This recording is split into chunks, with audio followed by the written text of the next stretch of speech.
research I've done, and I've talked to a lot of psychologists about the situations that exist in Indian communities, not just in Lac Flambeau, but all throughout this country and throughout the world, as a matter of fact. So these issues are very important indeed. So we'd like to have some attention focused on what we're trying to accomplish today. And it's really critical. I know we have a couple tribal council members here I'd like to acknowledge. I think I see Miss Alice Soulier walk in. Oh, there she is, right here. And I believe I seen Mr. St. Germain. He was here earlier, came to see what we're doing and hoping to achieve today. We have two other people here.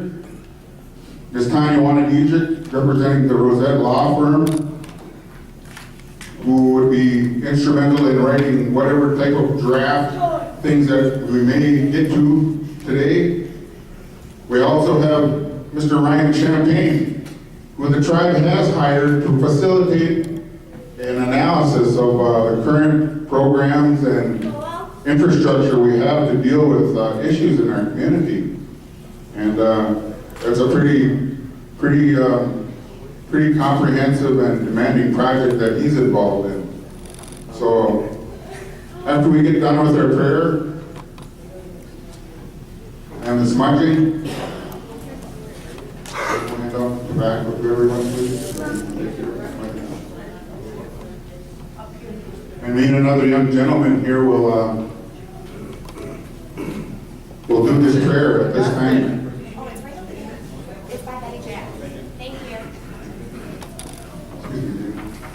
Everyone.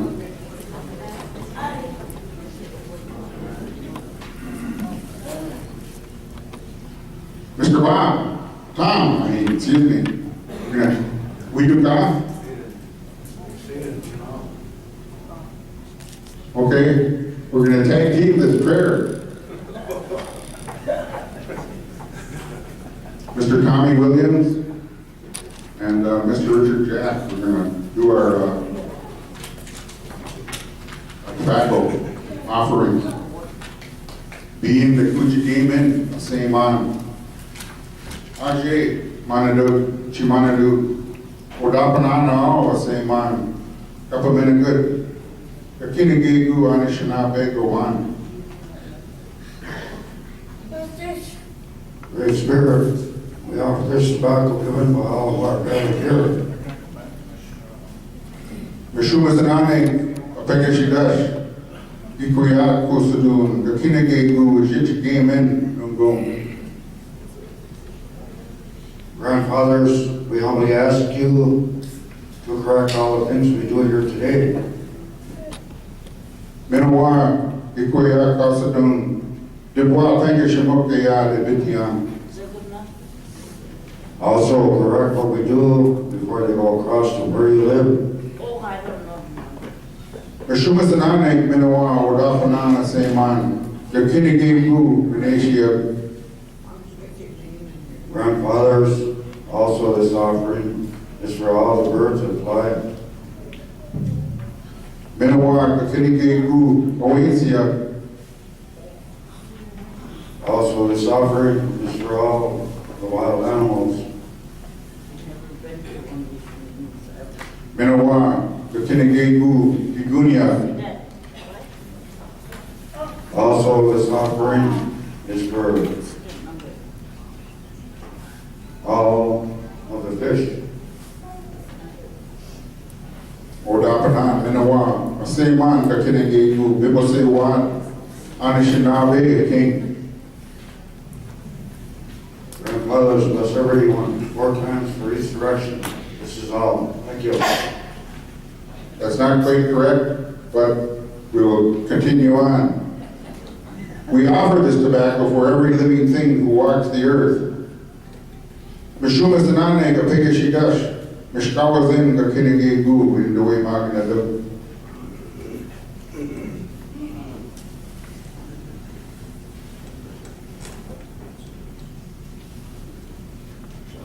Also give much strength to our leaders we do ka, o gemana, and we'll say what we are, now we can.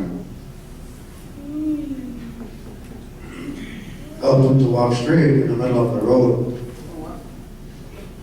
Mashoma sanane, gana wayman, ka kinegi gu chi, ya get sagu, or kusu what they do. Help our elders, especially those who are sick. Mashoma sanane, ekashidas, nanawa, gada wave mawa, ka kinegi gu abanushia, winji winawa yan, no, madi iwan.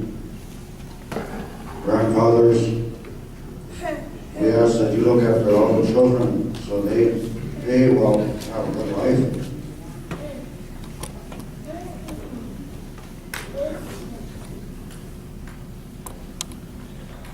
Minawa, Mashuma sanane, Joanna, kaginegi gu, Joanna, Minawa, Joanna, Masamanek, Miigwech. We also have this drum to help us with our ceremony today, our presentation. I believe they call themselves Thunderbird Park, and the only thing that I can think of that comes close to that is like Gnu Ishpeming, that Thunderbird in this beautiful place. So, gentlemen.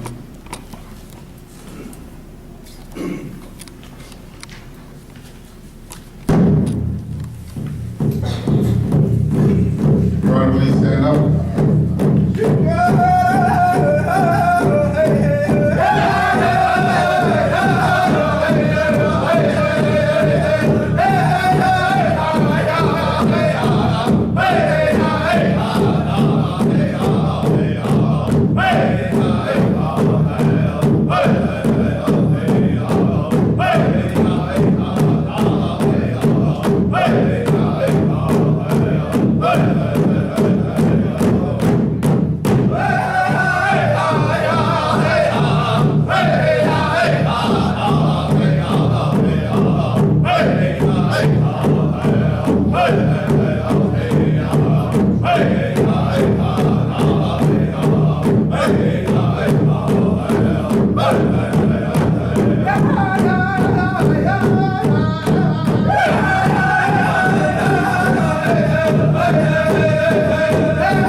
She be great, gentlemen. She be great. That was great. Wow, that always makes me feel really good inside. I would like to introduce Miss Alice Sulier, Tribal Council member, and perhaps she could give us the viewpoint of the Tribal Council on where we're trying to head with this portion of healing our community. And then perhaps she could introduce Mr. Ryan and Tangwaki to talk about their respective roles and what we're trying to achieve today. Gee, thanks. Jack. I just want to welcome everyone this morning, elders, parents, children, descendants. I guess what we're trying to do here is healing the community, and we understand that it's a very controversial subject right now. You know, we're hearing from both sides, and what we want to do is what we think is best for the community. So the reason for the meeting this morning is to get all of your input, and the attorney is here to go over the draft, correct? We're starting the draft anew based on the community input. So What we come up with today then will be the draft. And so if you have anything to say, be sure to speak up. I'd also like to introduce Mr. Ryan Champagne, who is the State of the Emergency Community Facilitator, and I will let him tell you a little bit about himself, and then he can pass it on to Ms. Tanya. Thank you. Thank you, Rich. Good morning. Thank you, everyone, for showing up today. We really appreciate it. One of the things that the Tribal Council, when they hired me on to be your state emergency facilitator, was how are we going to engage the community? We want to hear from every single person because we want to be able to say that's going to lead us in the direction of how we can help our families and heal our communities. And when we're looking at that, it's important because this issue here today is very divisive. You know, there's some who say yes, some who say no, and we want to be able to get all side points and all viewpoints to be able to take back. Another role of the Tribal Council that they wanted to increase and look at was our current program. You say, how can we actually deliver services to our population that are going to have positive outcomes? And a lot of good programs are going out there right now, but they allocated additional monies to be able to be invested in enhanced program growth. That direction is also going to have to come from the communities because you know your families more than any outsider, any consultant firm, any attorney. You are the experts in your community. And that's what I'm really trying to be able to work and go around to the communities, is to be able to get your input and able to help lead this direction. I think, you know, there's a lot of really great things coming on. Not everything has been looked at in a positive light. And when we look at local media, they can definitely paint a negative picture for reservations. And it's no different here in Lackey Flambeau. When I first started, well, hello there, little guy. You like this? Okay. When I first started, I opened up your local newspaper. Not the tribal newspaper, but from the local districts. And what I seen was when there's an American Indian person who was arrested or facing charges, there was a half-page article on it in your newspaper. When it was a non-Native individual, there was a little blurb, even if that crime was more severe. That's done purposely by the local media in order to influence outside communities to make it seem that the reservation is unsafe, to make it seem like we have a lot of social issues. I think that we're no different than any other community in the aspect that all communities have social issues and needs. But the reality is, there's a lot of good positive things going on. When I look at the Wild Race Festival and I see those families come together in a good way and run in, and even if the children may got lost for a little bit, found them, it was a good time. And those are the things we need to highlight to be able to promote this community, all the positive things going on. And so I thank you for showing up today. I know that you're really interested in being able to go through this, and so I'm going to turn the mic over to this time. good afternoon, everybody. My name is Tanya Sue Wangejic, and I'm a member of the Grand Tribes Band located in northwest Northern Michigan. And I'm also an attorney for Rosette, law firm which is located in Michigan. I've been working with Lac du Flambeau for approximately 16, 18 months. And one of the direction that was expressly given to Rosette with any item that we're working on behalf of the tribe is, let's get the community involved. The motto at Rosette is not to draft some legislation, some codes or resolutions, or to promulgate any codes or policies or procedures and to shove it down their throat. We understand that we can only draft what the community wants.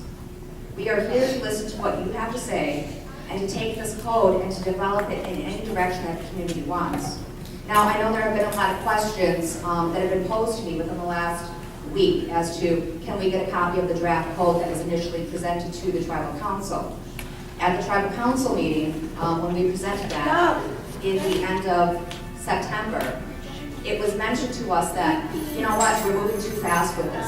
We need the community input.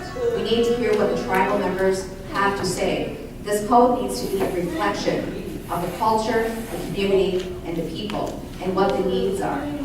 So I'm here today to start the draft from scratch.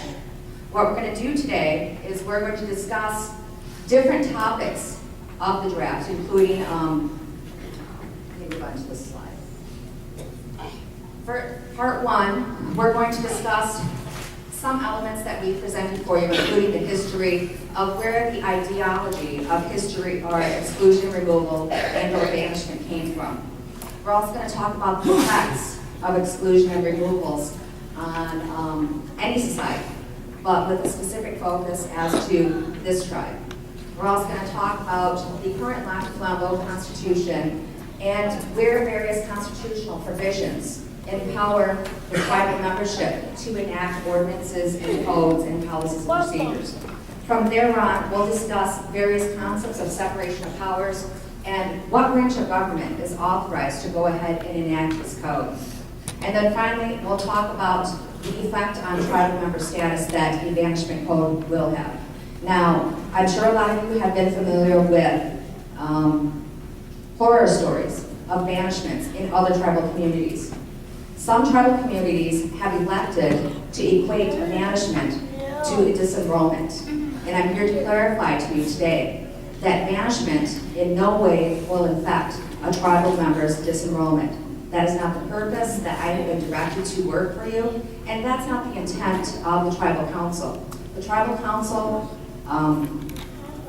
wants to develop this code with an emphasis that a banishment and or exclusion removal is a method of last resort.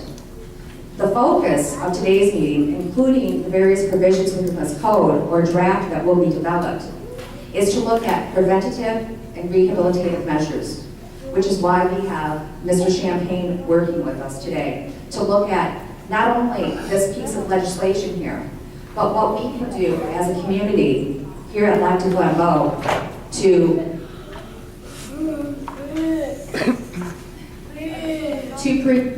not get to the point of the final exhaustion, to not get to that last element of exclusion removal. And at the same time, what we'll also do at part two is I just pose some general questions that are going to be determined what elements you want in the exclusion removal, if any at all.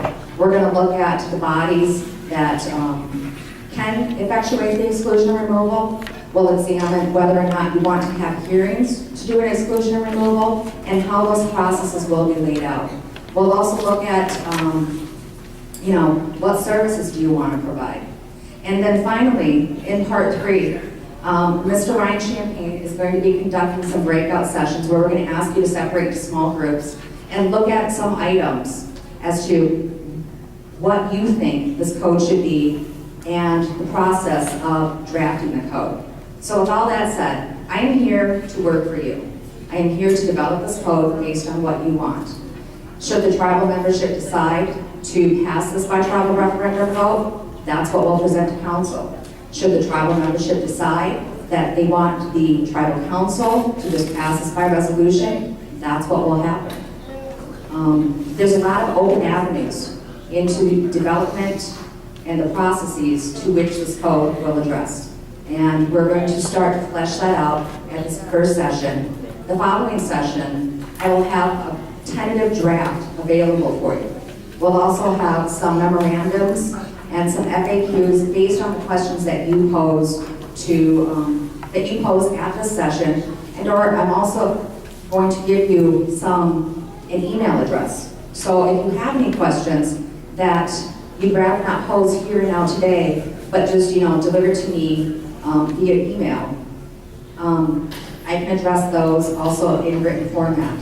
One of the goals that Mr. Jack and I have been working on through the Constitutional Committee, and that Rosette has also been working on with various members of the election code and other groups, is that we feel it's very important to develop a legislative history.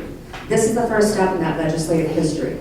So if future generations look back on what we have done here and now today and the upcoming months, they can see what the intent was of this code. With that said, I also see that we have another tribal counselor in the back, Mr. Butch St. Germain. Say hello.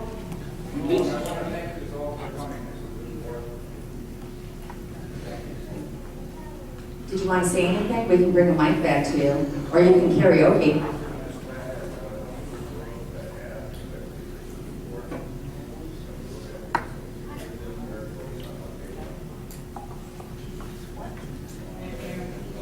We're going to ask you to repeat that because nobody can hear you up here. There's a mic. I want to thank everybody for showing up here. This is important. And I hope we can look at that and unless it goes to the people that's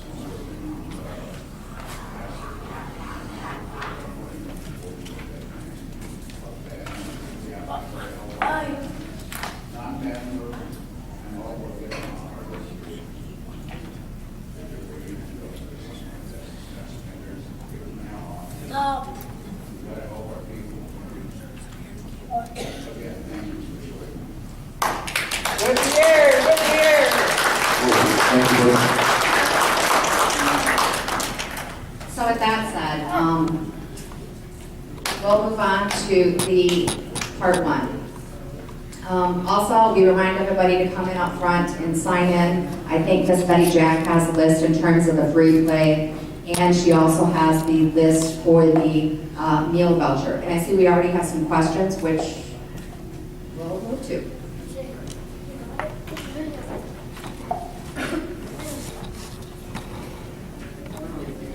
There's a presumption that we're going to sit here and discuss the writing of a code. I had hoped that we could at least get a tribal survey to determine whether or not we were interested to even come to this level. That's what I was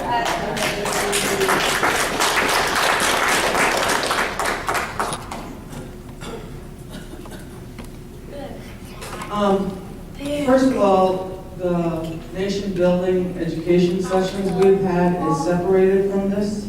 This is about the state of emergency declaration they did. I didn't like that. That was on the bottom of that one slide. Rebuilding nations is a positive thing, not something like this. And then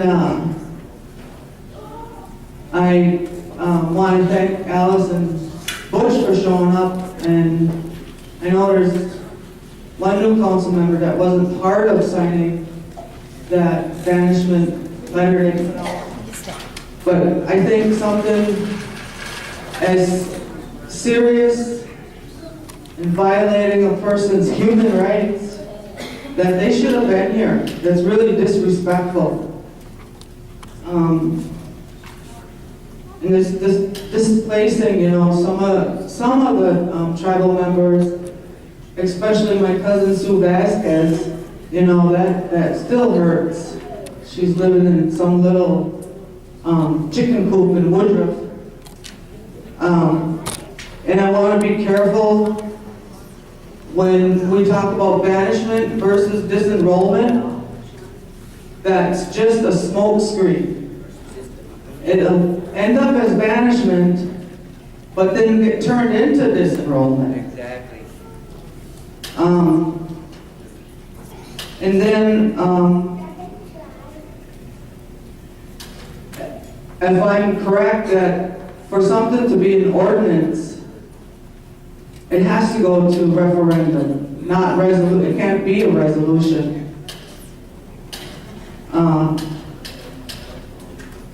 So this is, I agree with Rhonda that the survey should be done first before, like you said, shoving it down our throat and writing something. But I know something has to be done. This is a really hard thing to decide on, you know, with all the deaths and how bad it was. It's gotten better around here because of the actions, but I'm for kicking somebody off for a while, but not completely banishing them in a restorative plan to let them come back home. That's all.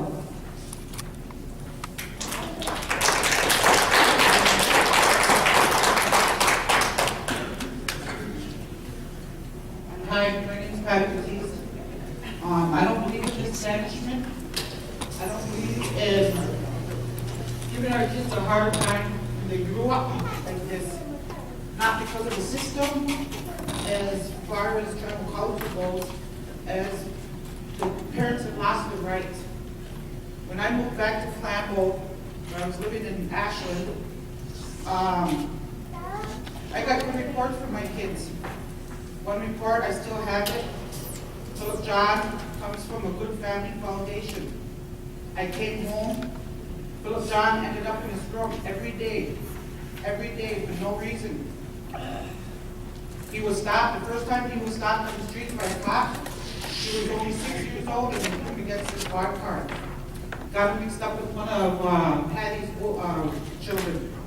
He is a wolf, I don't know, maybe they're, you know.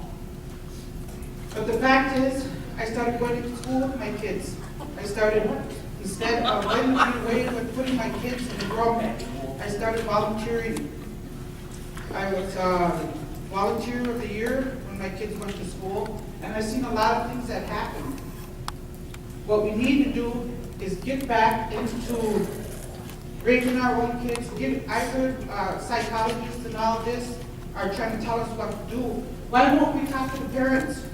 Find out what happened to the kids back then, because I knew this was going to come back and bite us in the ass. Those kids were treated awful in school. They were never allowed outside. When we were young, we got to go outside. That was our socializing time. We've taken that away from the kids. When they went to school for breakfast, there was a line that they had to stand after they were done. There was a line in this hallway and that hallway. And if they crossed it, they were sent to a room all day long. Now, some of these boys wanting to play, they're in school, they push each other against that line. But they didn't care who it was, and they put them in a room all day. I came back and said, why is my son in this room all day? Of course, it's attention deficit. And, you know, I said, I want an IP. They would not give me one for 3 years. I have a daughter who was younger. She was prone to seizures. She's static encephalopathy, cerebral palsy, developmental delay. They left her in the hallway with a seizure and just left her there. Flew all over her. I was a mother, you know, you get these senses that something's wrong. And what I was seeing every day is these same boys, these same girls were being put in this room all day long. They didn't have to learn anything. They just had to sit there. And they had this list even before they went to school. These are the kids that are going to be here today. I said, this is going to be bad.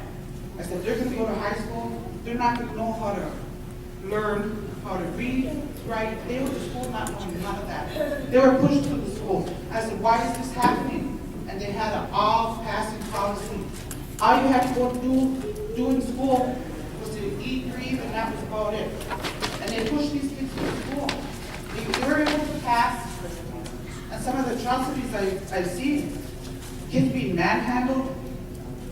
There was blood on the one kid hitting a doorknob.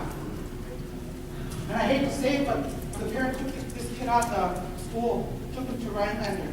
That poor boy got hit by a car and was killed. If we had a better system, I believe maybe that would not have happened. No, I fought hard. I said, we need to go outside and let some of these kids in the morning time play, socialize, and they'll be ready for school. I went to school meetings. I wish Betty was here. Betty Gravine, she knew I fought hard for these kids. So I said, all right. I said, I'll take my own basketball or whatever, get there early and play.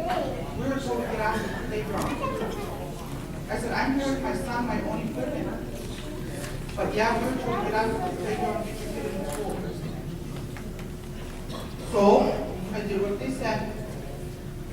And if there's any kids in here, 26, 27, you know what I'm talking about. You know what happened in that school. No parent had a right. It didn't matter. I fought hard on this. I said, this is going to come back and bite us. Now what we're seeing is a bunch of kids that were mistreated, and they're blaming the parents. I fought hard for my kids. I fought really hard to keep them in school. I finally took them out of school. I taught my son how to read. I taught my son how to do mathematics. I put my girls in a different school, and they graduated. My daughter went through 7th grade all the way to 12th grade where she needed 2 operations without missing a day. So I know what I'm talking about. Instead of banishing these kids, let's find out what happened. Let's get the parents involved. Let's talk about the problem, how they ended up like this.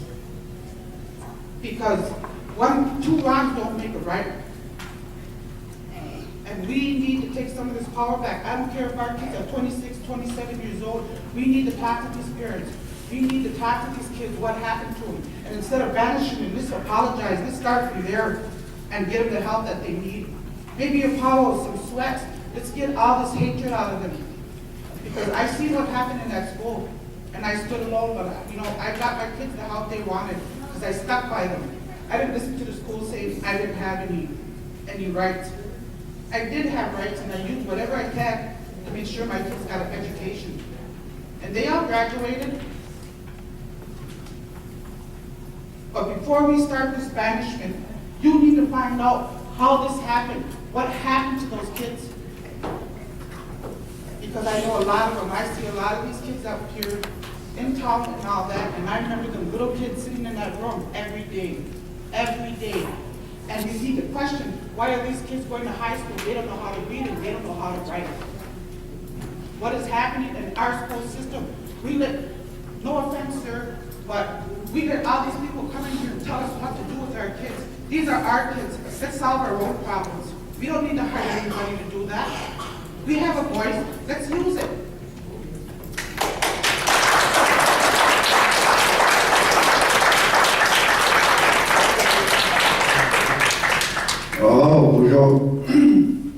I just wanted to share with the membership, this is my home, Octavo, and I am very proud and I feel very, I love my home. I just want to share a couple of facts about my family. A couple of my family members, my brother and my nephew, they experienced this banishment from our father's home reservation up in Lac Bizarre. They were banished because they were doing some unhealthy things. And it was criminal. Yeah, I'm not proud of that, and I'm sure they ain't either. But the council up in Lac Bizarre, who are mostly all my relatives, they stated that this banishment is going to be in effect until these 2 individuals show that they can live healthier lives. And if they don't, if they continue with their unhealthy living, well, the banishment will stay in place. And so lucky for my brother and my nephew, they changed their behavior, they changed their lifestyle, and they refrained from doing such activity that led to their banishment. And I just want to share, that did hurt. That hurt a lot of family. I'm sure it hurt my brothers. But at the time, they were partaking in a lot of alcohol and some drug abuse. So I was influenced by alcohol and drugs, but you can't blame them. They know the difference. And so I was in agreement with my relatives up in Lac there as far as their management. And I said, until they can exhibit a stronger, healthier way of life, why then you need to keep that in effect. And like I said, they changed and the banishment was lifted. Due to the banishment, they were able to attend the ceremonial things that we need to do for our family, the feast and funerals and such, even the powwows. Like I said, in those two cases, the banishment was effective and it did work. I'd hate to see any one of you banished from the tribe, or any of your tribal members, your family, you know. But like I said, if there's unhealthy things going on that are of criminal nature, I think that, and I stand here and I say I'm all for banishment, that kind of incentive, you know, to straighten out your life. The last few months since the issue came up, I've been talking to my children about this, my kids. You know, you need to behave, otherwise you get banished, you know. It's kind of like a joke, but it really isn't. But I say it in a joking manner, as far as our Indian humor, you know. You behave yourself, otherwise you get banished, you know. It's a tough thing, and it hurts. But like I say, it can't be effective. I just wanted to share with you that much.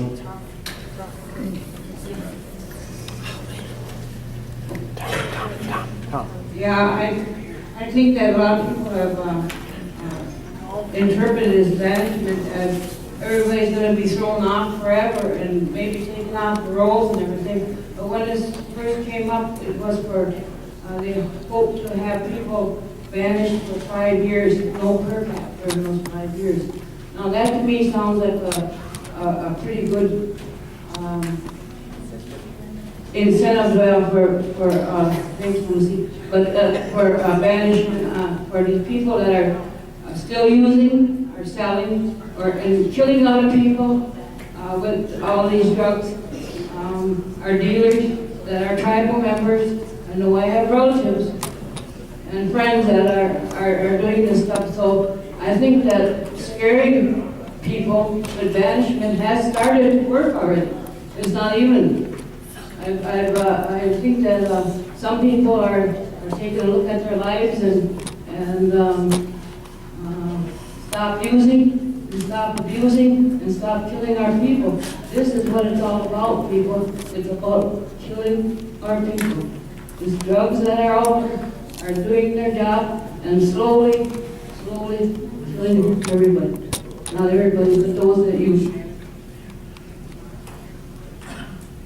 Hello, everybody. I have a question about the people who have made this, like the gang task force, the drug task force, which are not here, and we do not, I don't think there's any tribal members that are either on the gang task force or the drug task force. And we do have a gang task advisor, which I don't know is here also, who has a lot to do with this, who gets a large amount of money from our tribe to be here, which I think would be used as positive towards our youth, instead of using him to be paid, to be on a reservation, to tell us who can be on a reservation. Look at our Facebook status and tell us, oh yeah, this one's a gang member. He does not need to get paid $90,000. Yes, he does. Very big lump sum of money, and that's not even from just our tribe. He also gets money from the school. And he gets his living wages and all that. I don't even know who he is, never met him before. I don't know why he isn't here. This has a lot to do with him. And like I said, the gang task force and the drug task force, which yes, we do have a problem with drugs. But if we have a problem with drugs, and these are the people who are bringing our children's names up to the council? And why can't they be here to face us and to let us know why they have these big piles of folders of our people? Thank you.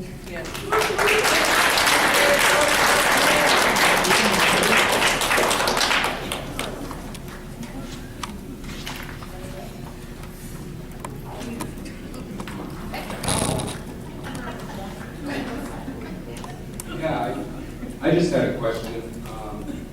There's a problem with all these drugs and everything, but I see a banishment about that. I've been clean for 3 years now, and I was really bad off and I cleaned up. But my question is, I see these people get banished about drugs. Well, why isn't the people that have the most problems killing young people get banished for the alcohol? Alcohol is a drug too. So why don't I see people get banished because of that? But I don't like this banishment either. But I see all these people not getting banished because of alcohol.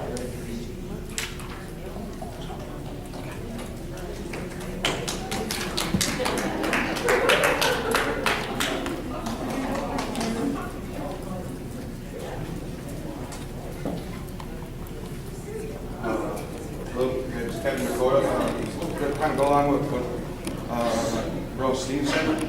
I got this problem with the gangs and drugs and everything, and like the alcohol too.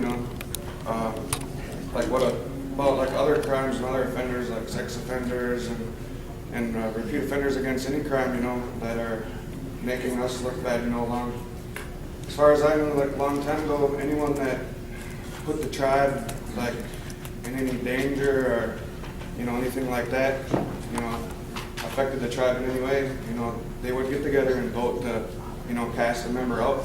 But then if we, then you have to look at if you do that to all these people, that are having these problems, I would say more than half the people on the res haven't even been anywhere or seen the real world out there, especially younger people, maybe even older people, go as far as Wausau or something, You send them out with no family, nothing, you're creating homeless, more despair, more problems.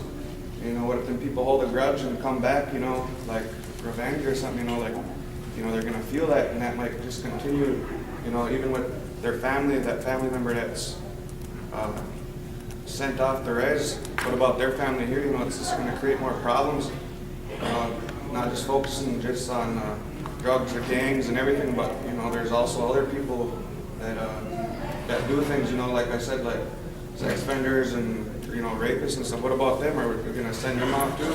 Are we just focusing on just one group? What about them? That's bad for our community too. So, I just wanted to hear something about that too. It's not just just a couple things, pick a couple things and say, oh, we'll send them off already. I'd just like to hear a little more about what's going to go on with other things. People that keep repeating the same thing over and over. Whether it's domestic abuse or anything like that. Because that's bad too. So, what even you guys gonna do something about that? Or just like to hear, something come up about that too. So, yeah. Thank you, guys.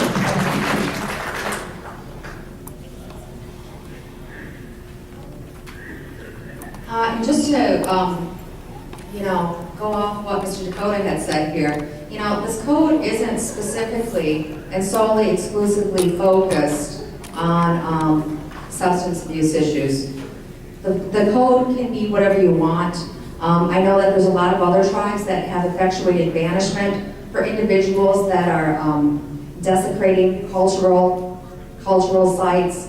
Other tribes are looking at effectuating banishment for sex offenders, kidnapping, the major crimes, arson. It can be whatever you want. So the focus today should, I understand that, and as Ms. Betty Jack will explain, is that, when it comes to drugs and substance abuse, it's a disease. It's something that we as a community can do to rehabilitate, you know, and when it comes to those issues, that should be the focus on prevention and rehabilitation and examining everything all the way down to the education system, services that are offered by the tribe. You know, as a people, historically, whenever there was an issue within our tribes, we came around those individuals and we asked them, what did you need? We looked to our neighbor, and even if they didn't know if they needed something, we went to them and we offered them whatever it was they needed, when they needed help, whether it was emotional help, help with food, everything. So we want to keep that in mind when we're developing this draft of what can we do as a community if indeed this draft does become a reality. You know, I hear what you're saying with regard to the survey. I think it's a brilliant idea. And that's one of the purposes we have with these community meetings, is to get out these ideas and flesh them out of what direction is this going to take? Or is it going to take any direction at all? So with that, I'll turn it over to Ms. Betty Jack. Thank you, Tanya. My name's Betty Jack. But, you know, this is probably a sad day for all of us, you know, I think, to express it. To look at the word that the council has thrown out into the community, the word banishment, with no explanation at all for what we're supposed to be all doing here today. I worked, before I retired in 2003, I worked for 30 years in alcohol, drug, and mental health. And in different communities. I worked for the Fond du Lac Res and the St. Croix Res. I worked in Milwaukee and Madison, Wisconsin, and then I came home. But I've never been given the opportunity to share any of my experience here in Flamingo with what I've done all these years. But I have been working individually with a lot of people here. But banishment, the word itself, is a terrible word to throw out to the lack of time of people. Because we don't know what the council or where it came from or why they even threw it out here to have this meeting here tonight. Banish who? That's what I'd like to know. Non-tribal members, tribal members, if you're banished, is that the first thing that's going to happen if you're caught using drugs? Or is it the last thing? Where's our community program? Where's our identification of the high at-risk kids and the families here in our community so we can work with them? Where is the people that are getting the paychecks to help the children that are in school, like someone was talking about that? Oh. And to help them, I start identifying the ones that are in great need of help. Where are the youth centers and why are they closed on the weekends and stuff in the evenings when our kids need to be there? I took one of the kids over there on a Sunday. They said we're locking it up because these kids need to go home and eat Sunday dinner with their families. And that was their excuse for closing the youth center on a Sunday afternoon instead of having it open. Where are the roller rinks, and the ice skating, and the swimming programs for our kids in the summertime? You know, to help out. We need all of that. We need to identify some things in our community to help our young people. This is our future. We don't need the grandma banished off the reservation. We need them here. We need our old people here to help out, like myself. We need our mothers and dads. And we need a lot of things to be looked at in the community. I think banishment, the word itself, we need to start identifying. Is that going to be the first resort or the last resort after we start working with our families? These are our children. These are our families.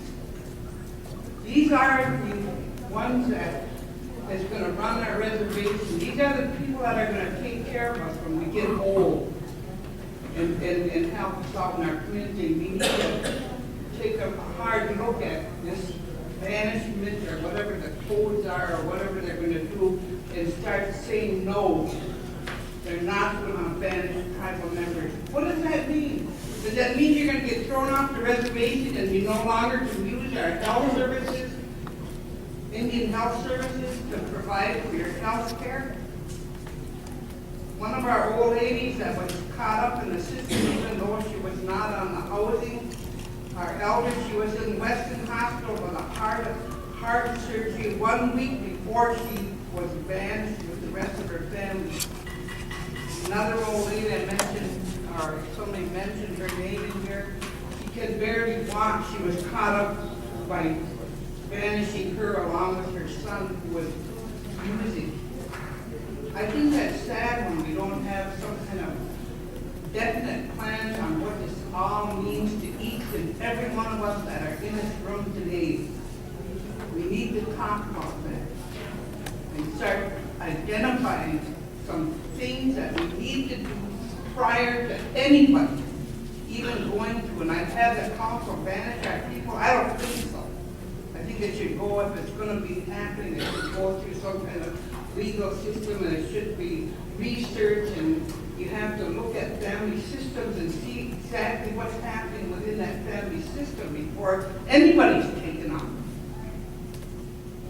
I could talk a lot more about it, but I really want Dr. Flammable people to start thinking about what it means to you personally, because if you're not using yourself, if somebody comes in your house with some drugs, you are going to have your house boarded up, just like a lot of homes are boarded up, and you're going to be taken off the reservation with the along of whoever's got the drugs are brought into your homes.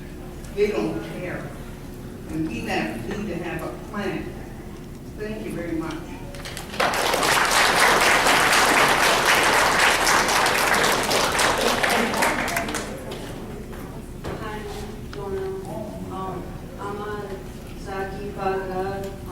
Health healing participant. It's a drug court technique, and it's really bad with drugs and alcohol and bad decisions. And a few months ago, I was told that I was on a list that the gang task force and drug task force had made for banishment. And but I have turned my life around, and I was wondering if that has, will affect, will I still be able to stay on the reservation? My whole family lives here, and my daughter's family already got banished off the reservation. And then I heard because you don't get to see them that much. This is really hard. It's really hard, and it scares me. I'm against banishment. It's like you guys are cowardly because you guys are afraid of stepping up and helping your tribal members. It's like you guys just don't want to deal with it, so you just want to get rid of them. When people, like Betty said, we should have more programs, and things should be offered more to people. It's like, yeah, people have to do it if they want it, but also it takes someone else to step out and maybe say the duty at hand. You know, maybe some people don't realize it. Maybe it takes getting in a car accident and losing a family member. And it's sad. Sometimes not even that, but I don't think banishment is right. Because that will make you go into depression too. What makes you think banishment is going to change somebody? You can change yourself here or out there. It doesn't matter. Drugs are still going to be here. Drugs are still going to be out there. It doesn't matter where you are. And I just think that everyone should take their own initiative to do the right thing. Because, like I said, no matter what, the drugs are still going to be here. And it's just your choice. You can banish everyone on this reservation, and there will still be drugs, there will still be people using, there will still be dealers, there will still be alcoholics. It's the society. It's not gonna change anything. I mean, we'll have 100 people living on this reservation if you ban everyone that uses. There's you have a bunch of people sitting in here right now that use drugs, that drink. That's all I just.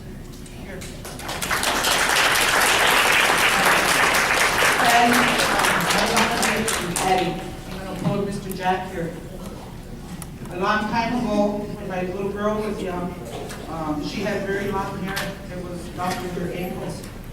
And I'm telling the story because this is how I feel right now, the way I felt back then.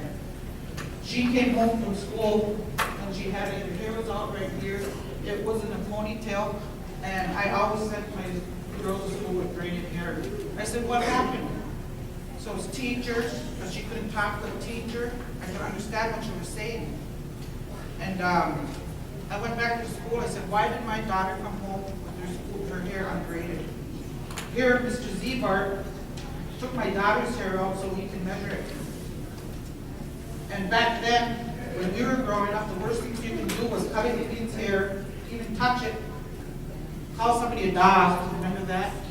That was the big insult back then. I was so mad. So this is what I mean. They do whatever they want to. Any of us tribal members, and nobody can stand up and say anything. I went back to Mr. Zebart. I said, you'll ever touch my daughter's hair again? I said, I'll rip every piece of your hair off. I said, you will never touch a Native American's hair. Not even, I said, not women's hair, anybody. Now this banishment, who all got flyers on the door when everybody's looking for a vote? Did anybody see this on your door? This is the first time I've seen this. And this isn't right. We don't banish our own. We don't turn our back on our people. And if they're going to do that, we need to organize and fight back. And the first thing we should do is get a petition going. Just get rid of him. Because he doesn't belong to this reservation and he shouldn't have the right to come here and tell us what to do. This is our problem. We'll take care of it.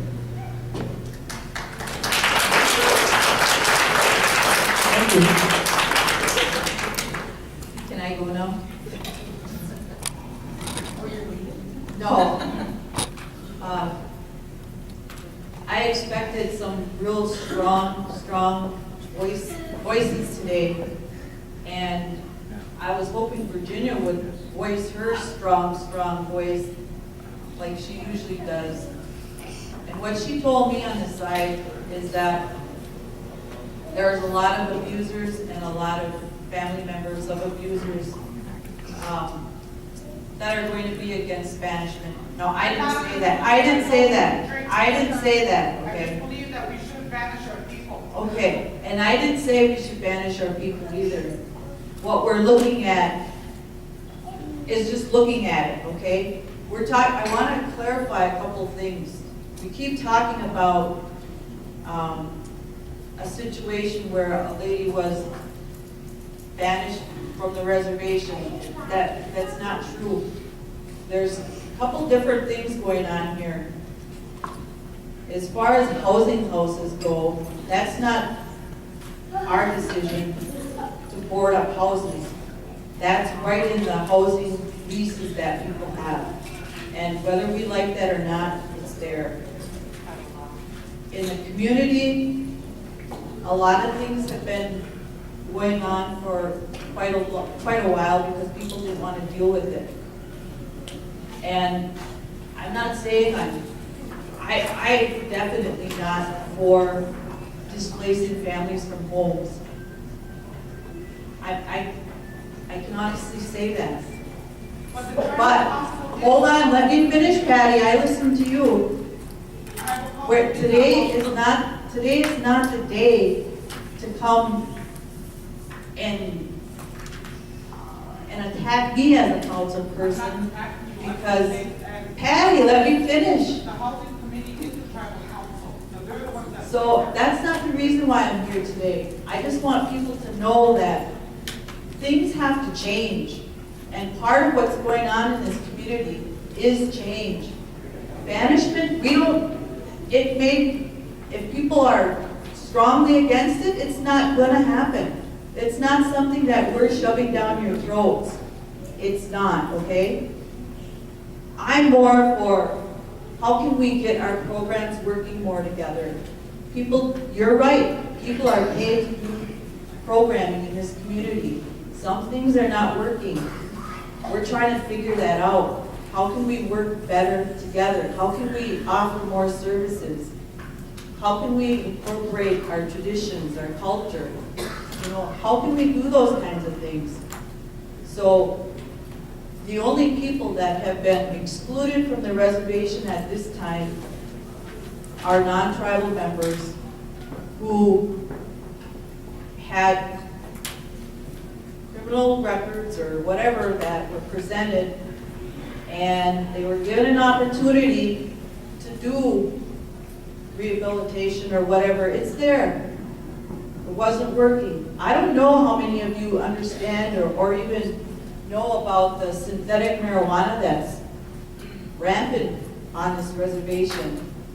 I don't know if anybody knows any of the stories of what that is doing to our people, our young people. We have high school kids that are going to school that are already on this stuff. It causes grade school also. I was just told that. So you're going to tell me that we just let things be, let the people continue bringing that crap on our reservation? I have my adopted daughter here. I don't want her to go through that. Yeah, you're right, Janelle. I agree with you totally. We're not going to stop all the drugs from coming here. But you know what? We can make it harder for it to get here. Whenever you see a UPS truck on this reservation, think about it. Because people don't have to travel to Duluth. People don't have to travel to Ashland to get synthetic marijuana anymore, bath salts or whatever it is. You can order it online, and that crap will come in a UPS truck. You know, that's what I feel strongly about. We may not be able to stop the drugs from coming, but we can make it harder. I'm not for banishment of our tribal people. I'm more for helping our tribal people, as some of you have stated. I'm not for blaming the school or blaming the council or blaming Mr. Jack or blaming anybody, blaming parents. I'm not for blaming anybody. Let's find out what is going to help us become healthier in this community. So, you know, I just had to say that there's a couple different things that we're talking about. Excluding non-tribal members at this time, which is not unconstitutional. We're not banishing any tribal members. The list that Jonelle is talking about, I don't even know what list she's talking about. I have not seen a list. This list that was going on Facebook or whatever it was, I don't know. I honestly can say I don't know. But I'll find out. I'll find out where this list is, who came up with this list, and if they are tribal members. Because I'll speak for you. I will stand up for you, Jonelle. The gang force tax or whatever. And I see that as a real issue for our people. And I'll find out. As far as the housing homes that are being boarded up, Betty, I don't know what to say about that. What, you know, as right in the lease, if someone is going to come to my house, they better not have pills on them. They better not have any kind of drugs, because I don't want my name in there. And you know what? To be honest with you, there was a time when I couldn't even have my son in my life because of that. You know, that affects me. My son is in prison. I have grandkids here. You know, I wish at some point I would have had some kind of help to get it across in his addicted brain that what he was doing was not right. You can't do this. So I feel very strongly about it. Alice, All right? I just want to ask you, Alice, if you think that, sorry, yes, thank you. I just want to ask you, Alice, if there's a way that when per capitas are sent out, if there's a list of programs available for our people, if we can send this list with our per capitas to show people who's on these committees, who people can talk to. Like, you know, some people don't even know who's on half of our committees. You know, and if we can get some kind of information out like that here per capita, I think that might be really helpful, and get phone numbers and, you know, just so we can have a handout to know. Okay, we have that, we're taking it, and it will be done. Cool. I just wanted to add, you know, that we have, you know, one of the biggest suppliers nationwide in Indian country to our drugs and our pills, and that's the doctors and our health centers. You know, what is being done about that? So that help not, you know, issue so many of the pills out to people that are using them for pain and stuff like that. They, you know, granted they need pain medication, but what is the plan for the doctors and the clinics, you know, to make it less acceptable? The other thing is we know that the UPS trucks are delivering drugs on the reservation. You know, they don't hesitate to stop cars and search and use the canine patrol to do the homes and the cars. I don't know why we can't stop the UPS, you know, from bringing the drugs in on the reservation and use the dogs for that too. Thank you. And Betty, we are looking at that as far as what we can do within the boundaries of our reservation. As far as the pain medication distribution, that's another good area to talk a little bit about. What's happening is there's pain contracts for people who are on pain meds, and if you don't follow through with your pain contract, then that affects how you get your pills and so forth. For people who have been at the clinic, worked at the clinic, when that happens, when you tell somebody that they can't have their pain meds, you're really going to hear it. You're really going to hear it. Just the other day, I was in there and there was a local person wanted his pain meds, and it wasn't time yet. He still had some time, and they're like, "You can't get them right now." But I need them. I have someone waiting outside now. They said, "Well, if you need a ride, then we can get you a ride home." No, I have somebody waiting right now. Someone was waiting to buy the pills. So, I mean, all these kinds of things happen every day on this reservation. So, as far as the doctors, they're catching hell. As far as prescribing pain pills and stuff, it's getting harder to just walk in and get pain pills. So, and the clinics in the area are trying to all get on the same page, from what I understand. Yes. Thank you for bringing that up. The tribe has recently engaged in, and I see hands going up, so we'll make sure we get back to you. The tribe has engaged in pain monitoring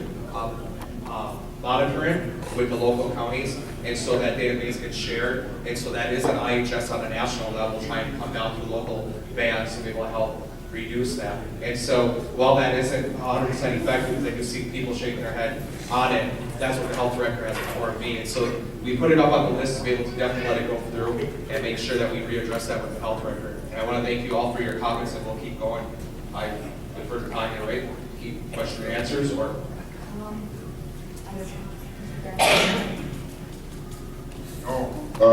We did schedule a time later on for a whole bunch of commentary period. But one of the things that I stressed to the people here, I was just asked to help facilitate. Of course, you know what we do with the constitutional meetings, and this is really important stuff. I said, I had asked some of our family resource people to be here. I had asked some of the other department heads to be here.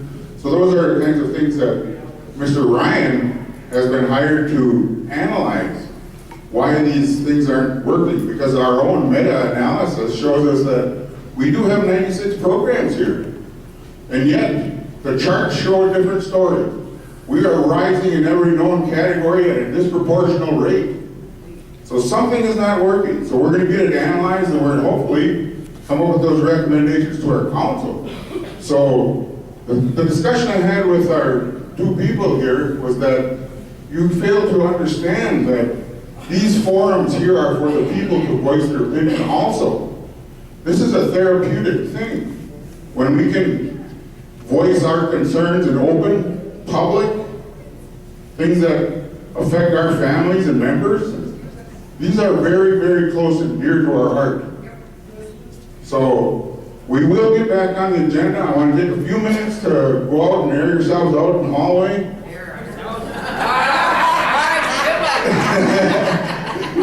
But we'll reconvene, you know, and then we're gonna hold it. I have one elder that must speak to you first. One elder. I just wanted to say that, as far as I know, we still don't have an operating budget for this year. We haven't been given our second referendum. And everybody's talking about banishment. Where is the healing? We need to treat our own people, make them well so that they can live here a good life. And I know Alice is part of that drug court, and that's part of the healing process, to give people that second chance here before jail or before we would even consider banishment. But as for me, a tribal member, I want to see a budget, and I want to see treatment for our people in that budget, because this all came from the state of emergency. We all know that there's drugs on the reservation. We've seen people die, family and friends, and we need to address that. Get the people off the drugs, then we can start living a good life in this community for everybody. That's what I got to say about it. We need the treatment.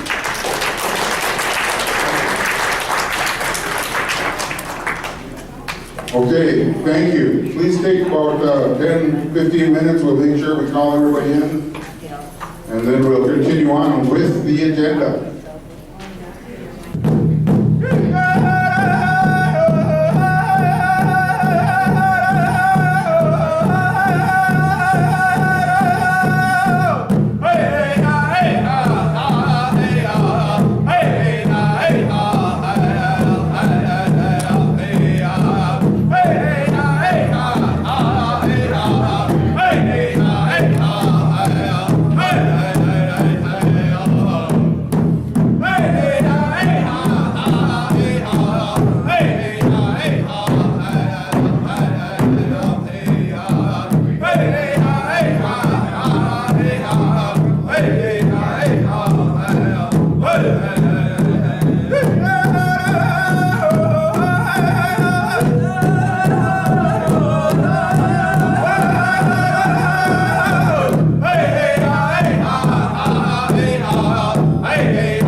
for everyone coming back in here this afternoon again. And we had a very lively discussion this morning. We had a lot of great input, and I want to say Chibi Glitch for all of that. I also realized I didn't introduce myself the right way, and I do apologize. So I'm going to introduce myself the way my grandparents taught me. Vishnu Kamagawa Vishnu Kaz. My grandfather is Joseph Pekanavano, and my grandmother is Josephine Antoine. I'm Grand River and Metro. And so that's a little, on Grand River people, Anishinaabe. And when we look at this, all of us have stories to tell. We had a great young woman share her story with us today. And that was moving. Because I think when you look at each and every one of our families, we see how this can play an important role of that healing focus. And when I mentioned that, I know that because myself was in recovery for drugs, not addressing childhood trauma. When I look at that, I'm going to share a piece just because I think all of us have stories. Sexual abuse in an Indian country is one of our social taboos. I'm a survivor. 1 in 3 American Indian women have been raped or molested. 1 in 4 American Indian men have been raped or molested. I'm one of those. When I see that trauma for an Anishinaabe man to say, that happened to me, it took me over 20 years to be able to deal with that and not start crying, showing that emotional side. There's reasons why our people use drugs and alcohol. And I think we know that in our families when we look. What childhood trauma, what adult trauma, why are we trying to escape? I heard the community today, and I'm very proud because it goes exactly with my ideology, is to provide an effective programming and services. To me, I never went to therapy. I never went to a residential treatment center. I went back to our lodge. I went back to our traditional ways. And that's what helped me. Now everybody heals differently. And we need to make sure we have all those options available for however that individual is going to heal. This exclusion and removal was prior to me coming. But what I did see was tribal council drawing the line in the sand and saying, we need to do something. They backed up and they said, we don't want to do that something until we hear from our community. And I didn't hear a very clear answer today. But we also have our attorney here, the Rosette Law Firm, who has developed some slides that addressed a lot of the questions that you all brought up, asking. Those were on there. And I know she's very eager to try and get that feedback on those specifics. Because exclusion is not only just on your own members or your own community members. What happens if it's somebody not from this reservation? Somebody coming in, maybe trafficking drugs or harms your community. What happens if it's a mining company and you want, like Bad River right now is going through. And so those are all different topics that she had on her slides to be able to address. And so I was wondering if we could maybe move into that, Tanya, and be able to take the meeting forward. And there's a lot of opportunity to get more feedback in each one of those slides. Is that okay? Big question. Sounds good. Okay. These folks have to take off. They have some children to go, but she has one more thing that she would like for the community to hear.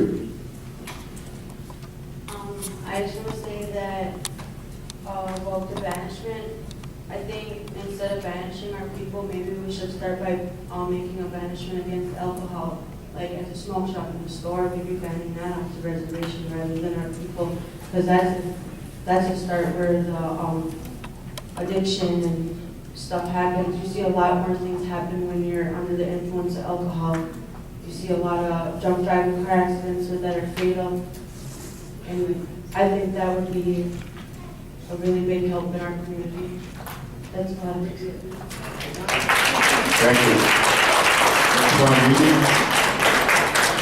So I know we're limited on time, so what I'm going to do is I'm going to run through the first part of our slides, and then I want to focus on part 2 of our slides, which are the open-ended questions that I've addressed to see what direction to take in order to ban or to effectuate a banishment and/or exclusion removal, or what other processes we need to examine as a tribe. So just to briefly discuss, we have a history of exclusion removal Some people like to call it banishment, some people call it exclusion removal. And in the non-native community, this has been occurring for quite some time.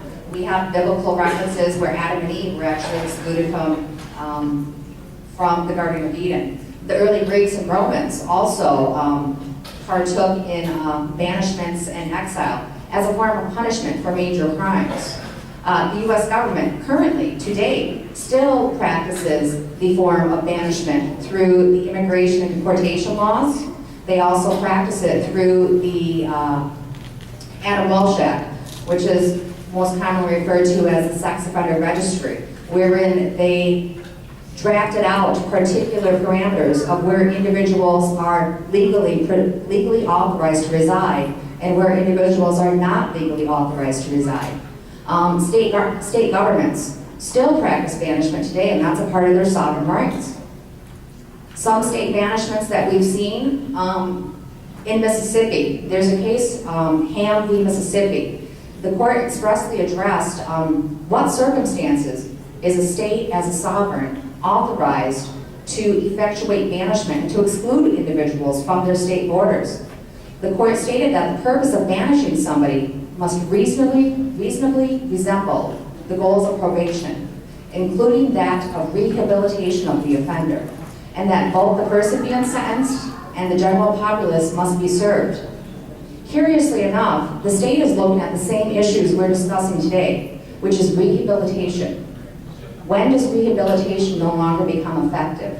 And state governments and state courts have recognized that when you've exhausted all practicable resources, that banishment or exile from the state borders is an issue of last resort. Other states that are currently practicing banishment are Kentucky and Arkansas. If you Google this online, you'll see plenty of states that do it. Sign up. So looking at the history of exclusion and removal within Indian country, it's no secret that tribes have historically used banishment to solve the social problems in a manner that can forgive and forget, and then continue to move forward in a tribal society in harmony with one another. And as we all know, and we've been discussing here today, within Indian country, banishment is never meant to be permanent. And very rarely, within the history of Indian country, has banishment been permanent. We also have some other legal scholars that have discussed banishment, again, as a form of social control and punishment, and that banishment has also been used within Indian tribes as a remedial measure or as a proactive measure to prevent additional harms and to the tribe prior to anything happening. So when you look at the effect of exclusion or removal within Indian countries or any community, whether it's the federal government or whether it's a state government, you're going to have two conflicting points of view. You're going to have that of the general community as a whole, competing at the same time with that of the individual concerns. And overlapping both of these issues of the community and the individual, you have to look at what has the community done to assist the individual prior to the community even exiling the individual.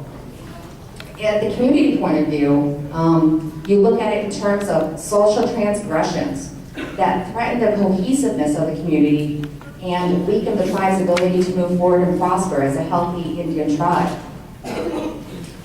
And traditionally, tribes have looked at it as a cultural duty to act on behalf of the people.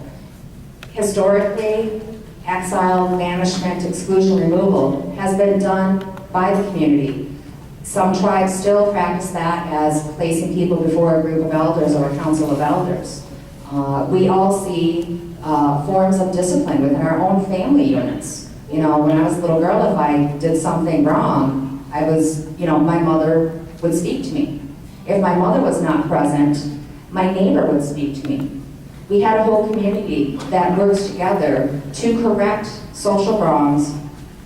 And on the individual basis, exclusion and removal, it's a means and methodology to address the conduct that affects the community's health, safety, and welfare. And it also encourages the individual to conform with the will of the tribe and to the betterment of the tribe's social and cultural history. We're going to move on to the Constitution right now. Within the Constitution, there are many provisions within the Constitution that you ask any attorney, and I can come up with each constitutional provision and argue why banishment is constitutional, and then conversely, I can also argue with each constitutional provision why banishment is unconstitutional. But if you're looking at the Constitution expressly, there are a few provisions that are on point. At Article 6, Section 1J, it states that the tribal council shall have the power to exclude from restricted lands of the reservations persons not legally entitled to reside thereon. Article 6, Section 1L, the tribal council shall have the power to promulgate and enforce ordinances which shall be subject to the review by the Secretary of Interior, governing the conduct of members of the tribe and for providing for maintenance of law and order. Article 6, Section 1Q, the tribal council shall have the power to regulate the domestic relations of the members of the tribe. And finally, at Article 6, Section 1U, the tribal council shall have the power to adopt resolutions and ordinances to effectuate any of the foregoing powers. Now, with all of these provisions we're looking at mining, the tribe has the authority to regulate land, harvesting, items like that. I can count off the top of my head at least 6 provisions that speak to the natural resources of the tribe. Those provisions authorize the tribal council the power to regulate in order to further the protection of the tribe's natural resources can and should also be included with any exclusion and removal ordinance. Now the question as to what body within the tribal government can actually effectuate an exclusion and removal. When you look at the tribal form of government that the Lac du Flambeau has, we have the judiciary, which is one body. We also have a combined body of the executive legislation, which is the tribal council. Now, within general non-native legal theory, there's a doctrine called the non-delegation doctrine. And what it basically states is that if your constitution expressly states that one branch of government has the exclusive power, that branch of government is precluded from giving that power to another branch. So how does that apply to the Lac du Flambeau? Looking at the non-delegation doctrine within the Constitution of the Lac du Flambeau, you see that the tribal council has the exclusive power to exclude from restricted lands of the reservation persons not legally entitled to reside thereon. What this means is that the tribal court cannot be the separate branch of government that effectuates exclusion and removal. Now, the tribal court is authorized to take whatever measures they're delegated through their judiciary. However, the Constitution does not provide in general that the tribe can effectuate exclusions and removal. It expressly states that the tribal council has that power. However, and we'll get to this a little later, this does not mean that under the tenets of a separation of powers that the tribal court can't use through their checks and balances the ability to examine the actions of the tribe and or the tribal council. Moving a little further within the non-delegation doctrine and moving on to the idea that under a separation of powers, this power to exclude and remove is solely vested within the executive legislative. There's also a nice little provision within your constitution that says the tribal council shall have the power to delegate to subordinate boards or cooperative associations, which are open to all members of the tribe, any of the foregoing powers, reserving the right to review any action taken by virtue of such delegated power. What this means is that based on these meetings, you have the ability to create a board, a body or a committee comprised of tribal members, whether you think that should be all tribal elders, that can actually do the hearings, look at what happened to determine whether or not an individual should indeed be excluded and removed. Going on to one of the ideas that I spoke to earlier that I would like to make abundantly clear is that the intent that I've been given and the direction I would like to see is that any exclusion and removal ordinance should have no effect on your tribal membership status. I would like to see something where it expressly states in clear written language that, you know, this is not going to result in disenrollment. I understand the concerns that we've heard from a lady towards the back, that there's a fear that if you pass this code, the actions taken as a result of an exclusion and removal may lead to a disenrollment. You know, it's possible that what we can bring to this code is to preclude that from occurring. This is, you know, this is one of the great things about being a sovereign nation. You can draft and create laws that you want, that govern your tribe, that fit your culture and your unique history. So I kind of raced through that because I felt it was important to have that, you know, part where we heard from the community. Now, we're going to move into part 2, and a lot of these questions have already been addressed. So we'll start with some of the general questions to look at how to actually form, if indeed that is what the tribal membership decides, in how to form any type of code, if any. I see we have a question. I'd like to address what you just went through. Okay. I'd like to make a comment about that. Yes. And I have a list of things. Okay. I probably already have your questions and your list within the questions that are following in the remaining 20 slides, but let's hear them. We received a rendition of an interpretation of why the tribal council could be justified in banishing. That's what you just gave us. That particular section of our Constitution where it says that they can determine if you're legally entitled. I think there's some interpretation about that. But I want to talk about this a little bit. I'm very disappointed that we're not here talking about Indian civil rights, due process. Before we adopt a banishment code, they want to say that banishment is traditional, but yet this was before we had prisons and jails.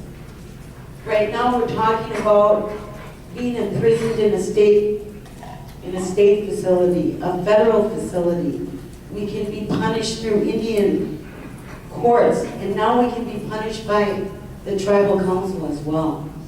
It's like double, triple jeopardy that we're experiencing. I don't believe in banishment. I don't believe our Constitution allows our tribal council to banish us.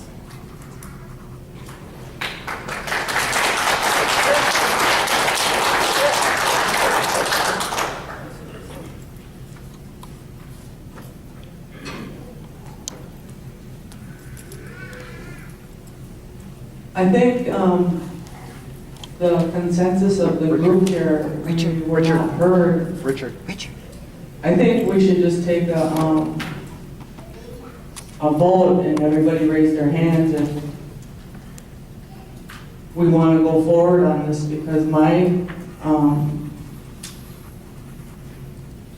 perception is people don't want to go there. The majority in this room, without without some kind of rehabilitative exhaustion in place before even considering banishment. I think we should take a hand raise. Excuse me, I think I was next. I would like to also have the same vote taken in a bunch of us people that have experienced our relatives dying, our friends dying, and those of us that are drug and alcohol free. I think we should also take the same vote into a room full of drug and alcohol free people. I'm not saying that it's bad, but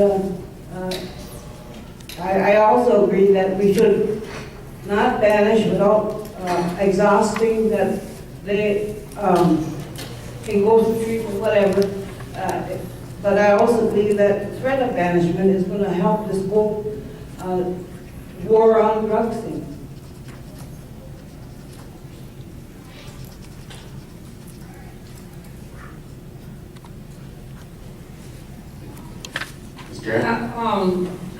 Tanya, we had up on a board about the Adam and Eve being exiled from the Garden of Eden. I'm sure even the Creator must have looked at why he exiled Adam and Eve from the Garden of Eden prior to sending them out wherever he sent them.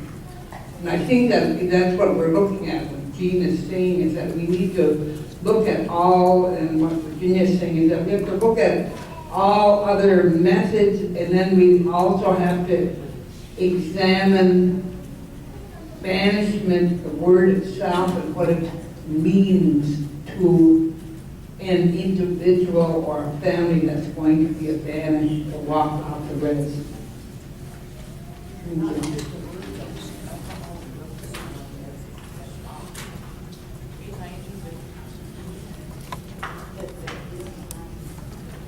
I like Rhonda's train of thought. Certainly respect Katie and Virginia's, Sister Jeannie. Getting back to that definition in defining who is not legally entitled to reside thereon, I think that's a whole issue that we as a tribal members need to address, because right now it's in the hands of the tribal council. Lord knows who's going to be on there next year. I trust the people on there now, but who's to say who's going to be there? And I'm sure many of you remember the Ganoes, and the tribe tried to get the banishment code passed then because they wanted to get rid of them, and anybody else will oppose them. I'm definitely afraid of a banishment code, of what it can do with this tribe. It can destroy us. So I think we need to legally define, so that we have a right to say what goes on with our codes and make them listen to us. We are the voice.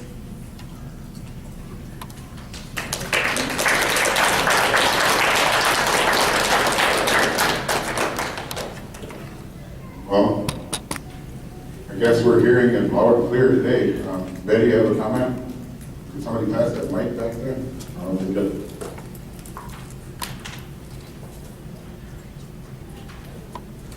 Yeah, I was, when that banishment first came, I thought it was for these people that were coming in from Chicago and Minneapolis and all over, bringing these drugs here. So, I remember when I was, I showed up at that forum, there was, question was asked about what I thought of this banishment. And I said, well, I would have went about it in a different way. And like Rhonda said, I mean, our people are being damaged right now through the court system. And, when they're sent to prison or jail, that is a form of banishment. But I don't like just, I didn't like the idea of a list and then not being able to present themselves to the, even if it had to be the tribal council.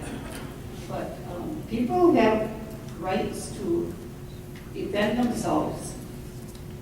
And I spent the last 40 years defending people through our judicial system here and as an advocate.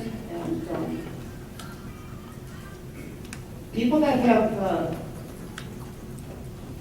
drug problems or addictions, or they've had a poor upbringing, the education, the treatment, and the a true spiritual healing is are things that are needed here. And that goes for our cultural. People shouldn't be sitting on the drums, drumming and singing and claiming they're spiritual or they're cultural when they're full of drugs. I don't know how many funerals I've gone to and I've seen some of our young people sitting on the drum, drumming, and they don't know where they are. And it's things like that, so we have to start in our community here ourselves by taking care of this drug problem. And take them to court, and you have to work with the court system, because a lot of times they send them home. And they don't even. So that's my take on banishment. They have a right to appear before some community group or the tribal government, or whatever it may be, but that's my take on this one. But I do agree that when people are coming in here with these drugs, that we should keep them out of here. They're ruining our people.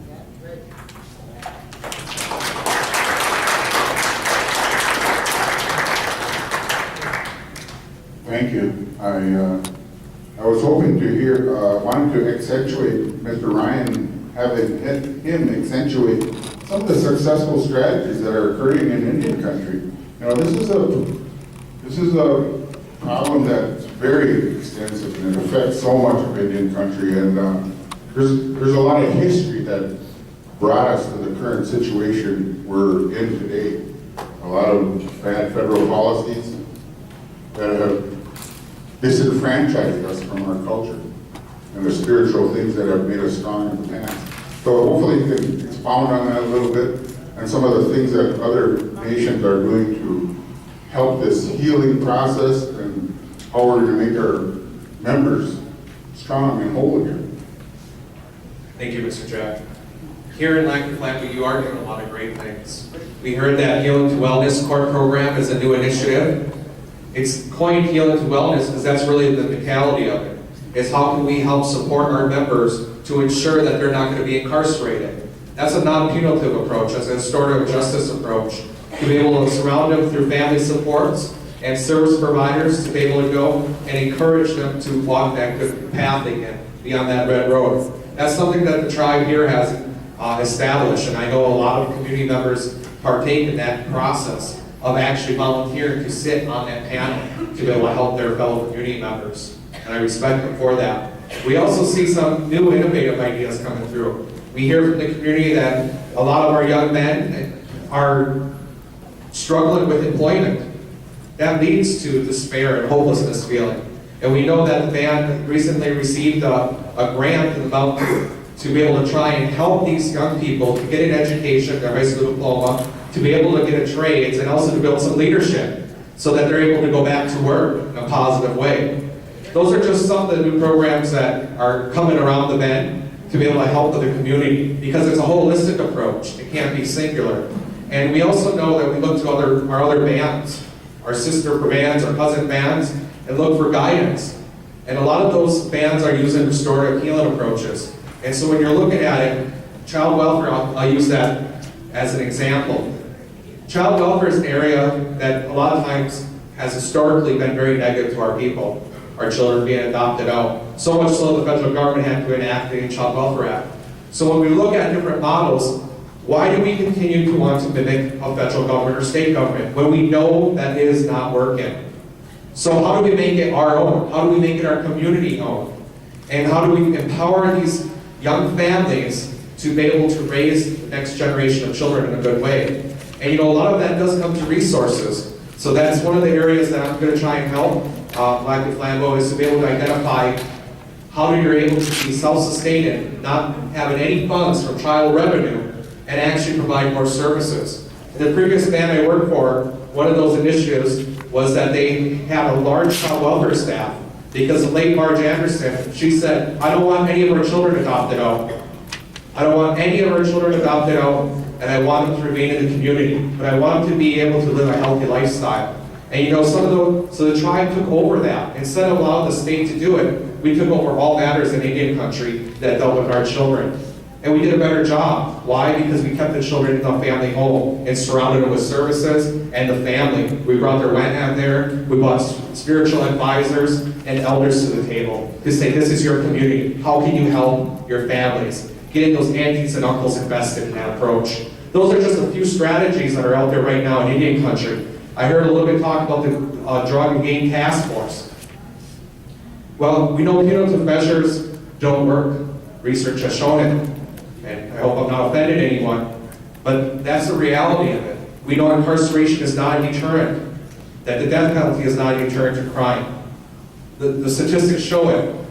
So why do we keep going that route? How can we look instead about how can we address those issues early on through early intervention to be able to help those young mothers who we're seeing them maybe using chemicals or getting those risky situations to be able to say, all right, how do we be able to intervene? How do we get the aunties involved to intervene and grandmas? Those are different ways to be able to try and address some of these community social issues. You know, not everything has to be, here's a big stick. In fact, by trade, I'm a social worker. I was a teacher, and I thought I wasn't helping communities enough. So I went into social work. I believe in being able to help and heal our communities. That's why I'm here. I'm here to be able to try and coordinate with other bands and other providers and partner agencies. You don't have a residential treatment center. You use koinonia right now. Well, I've heard from members who went through koinonia, some say had positive experience, other ones said they weren't very culturally sensitive or they weren't doing treatment that was working with Indian people. So we met with them. We talked with the owner and staff and said, if you want to continue to receive Indian people there, how are you going to change your programming? Or they're going to, in fact, open up one here. That's something that the band has an initiative to look into. We are in contact licensing to look at transition also from residential treatment center inpatient to a halfway house. So our families aren't feeling like, where do I go? Maybe that environment isn't the best environment for me. Have a halfway house. Ken and Flo, I don't know if they're in the room or not, are currently having a transitional house to support young men and women who need a place, a safe, sober place to live. Those are some very good things happening in the community. And so I'm going to turn it back over here to the attorney, but I know that Ken, they wanted me to talk a little bit about some of the positive things going on. And we expect in the next 6 months to be able to come forward and look at your input questions and have a list of what we achieved. Some of those I already spoke to your PR people. How can we get that information out to membership right away? That should be an easy victory to show that we are listening. And we just talked, we will be making a recommendation to council on able to have that addressed right away. And so we are listening, and I thank you for your input. Be good.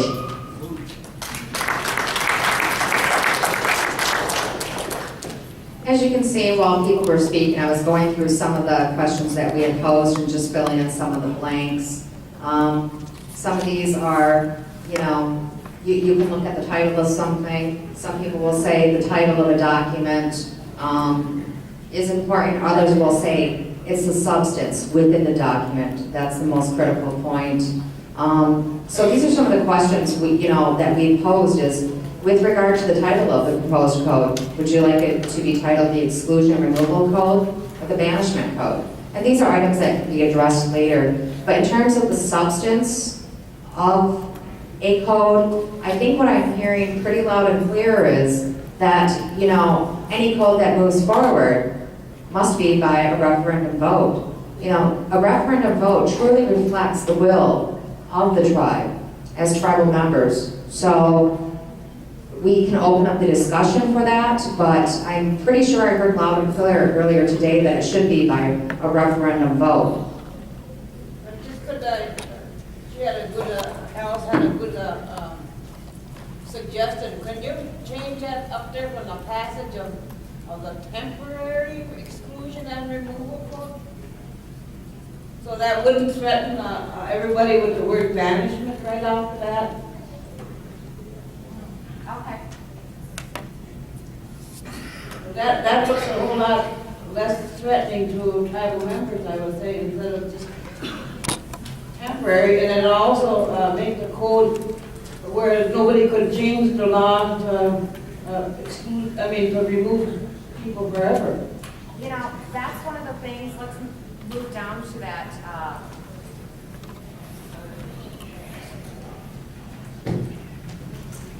Now, I've never been a proponent for anything that's permanent. We've heard some stories that, you know, people change. People come back to their spirituality. People have life-altering moments that causes a shift in focus, you know, whether it has to do with something that you're doing to better yourself, whether it's you're doing something to harm yourself. People change. We always have that ability. So, you know, these are things that you can look at. Is, you know, this is your code once again. Your banishment code, if you so choose, can be 1 year, 2 years, 3 years, or flexible enough so that it can be for any number of years. I've heard some individuals say 5 years, or, you know, we've also heard stories from some of the sister tribes up in Lac Beaudesert, which says, you know, the banishment will be in effect until there was a change. Now, regardless, even if we put in here some time limit in terms of 1 year, 2 years, 3 years, I'm always for any type of language within a code that gives an individual the right to come back to whatever body it is that effectuates banishment, to come back and say, hey, I've changed. So I think if something's going to be in there needs to be a means and methodology by which it should be allowed to be lifted. The reason why I'm looking for some type of set time period or some type of maximum is I've heard and seen some tribal communities that have done it permanently. So, and if we put something in the code that precludes some type of permanency or at least set some type of time frame, it won't be left up to ambiguity and subject to misinterpretation later on down the road. So, do we have any thoughts on times and years?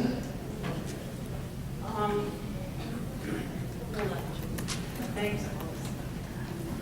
That word putting in there, temporary, sure, made me feel a lot better. And I think the time frames need to match the crime or the behavior. For like 3 months, 6 months, a year, 2 years, depending on the habitual behavior and the person being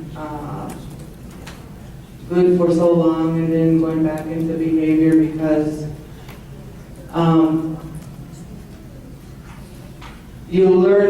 I learned that kind of stuff all my life, and it took me quite a while to get halfway decent, and I just want everybody to be given that chance instead of people giving up on them, you know? That's all. Your sister laughed alone.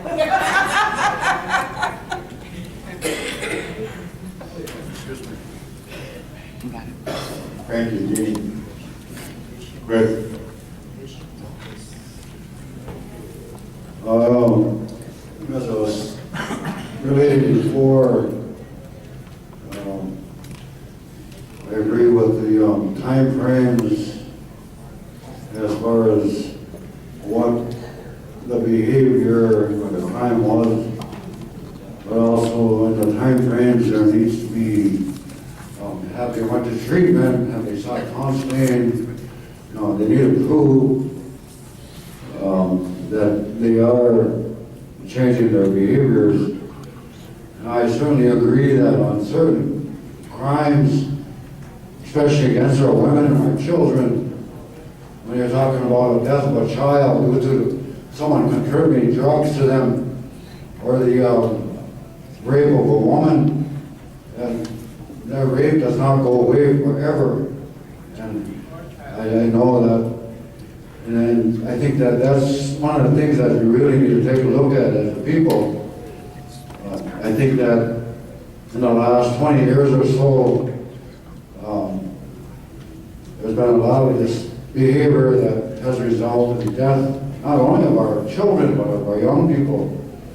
And that's why this came about, because of our battle against that drug pope and these other heroin, cocaine overdoses, early deaths of our tribal members. I think that we need to pursue this avenue. And like I say, I'm sure that the tribal council and the tribal membership are using this banishment or this exclusion from the tribe as a last resort as far as addressing what's happening on our reservation. So I'd just like to say that I saw it work, like I said. I seen it work, and it's a case-by-case thing.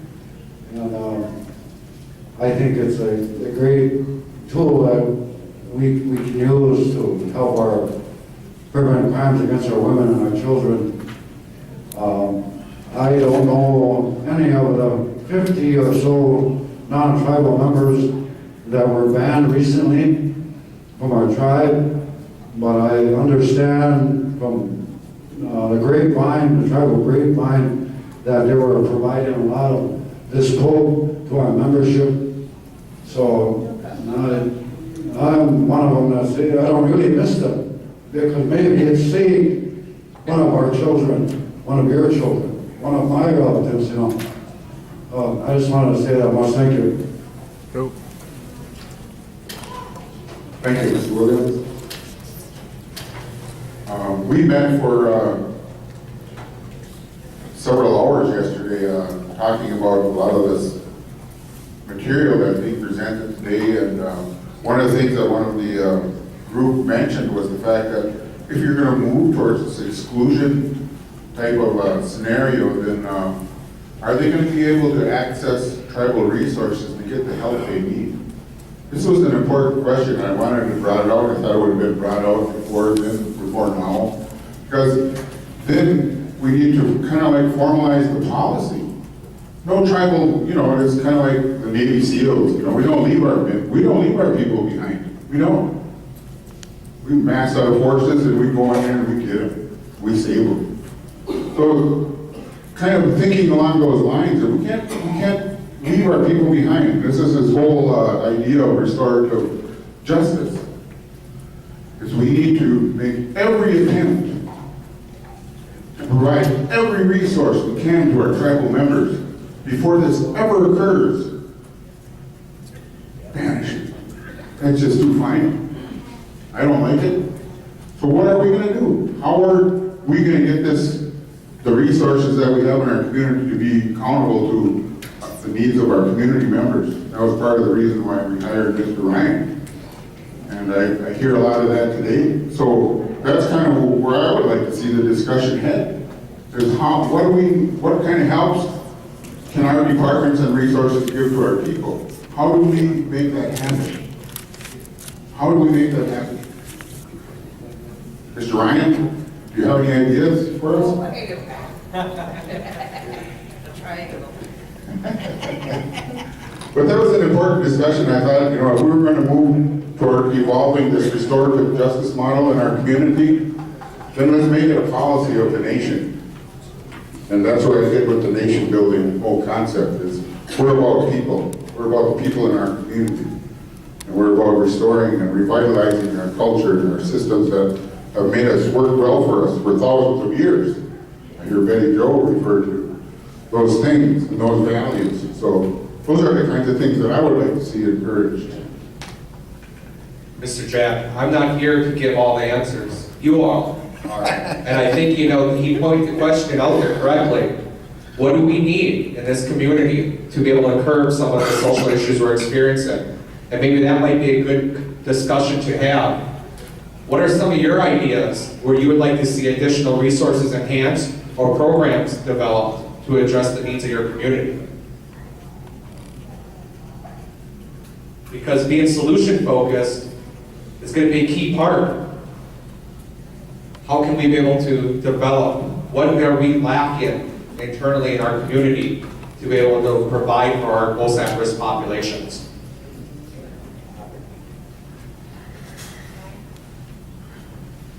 I just wanted to mention, I also serve with an advisory capacity to a couple of the other groups. Human Resources, when they first bought that 8-bedroom facility out there, and the whole idea was that a lot of our members that come back to the community go through a nice therapeutic outing for 3 days or come back from prison or rehabs, and they have no safe place to live. They have no safe living environment.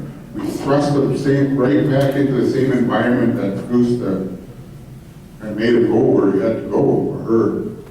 So that was some of the things that we brought to some of our leadership. They purchased that home with the hopes that it would evolve to a residential treatment facility. The tribe has, I think, 3 other homes that they're working on to possibly provide those safe harbor living environments. So these things are kind of being addressed in a manner now with our leadership. And how much further can we go? How do we coordinate all the resources that we do have here? We have an incredible amount of programs. 96 programs. That's just tribal. I don't think that's even counting what's offered through Great Lakes. One of the ideas that we informally discussed yesterday and that Mr. Jack and I and Ryan had talked about at great length when we were going over the proposed slides is, you know, if you have a board or committee or whatever body it is that's looking at the banishments, it doesn't mean that you're going to automatically be banished if you have some type of policy where it's like we look at the actions and you come before this board. Obviously, this board or body wouldn't have any authority like the court would to require you to go to treatment, require you to do community service. But you know, this board can, or body, can make recommendations of what you should do. The way it happened years ago before we were under the control of the federal government, you know, you would sit down before a council of elders and they would explain to you the processes and the steps you need to take to lead a better life and to move forward and to be a contributing member. You know, and that's also a part of the restorative justice model.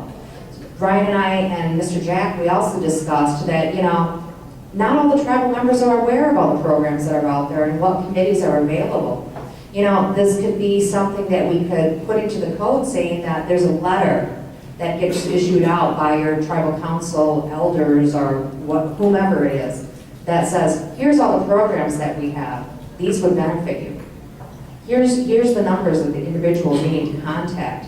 You know, and somebody had brought up discussing what the lists are, what the committees are, and that should be issued out with the per capita checks. You know, we have Brandon over here. These items can also be published on a regular basis through the tribal newsletter, online, and you know, maybe more information needs to be submitted out there to assist the tribe and the tribal members to get knowledgeable about what's available.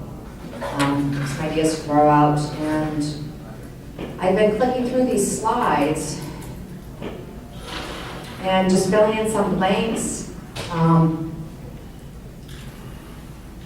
And I'm not sure if anybody had any comments on any of these. I'm looking for some direction specifically on what to move forward with in terms of drafting. I think we have a question back there.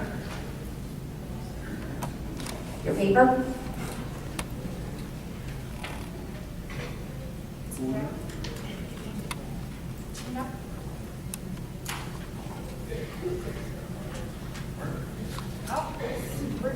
Mr. Jack is getting it for you. I can't see you. I don't know where this would fall under, but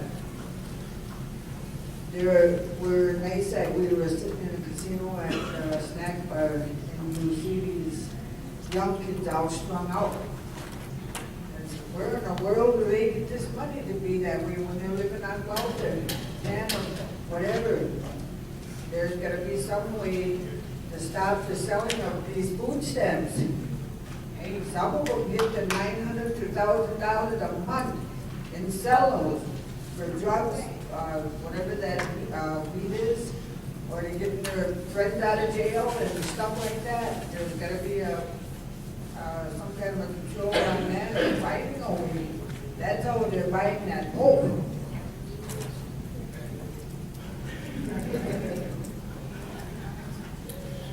I see Mr. Ryan has got that down.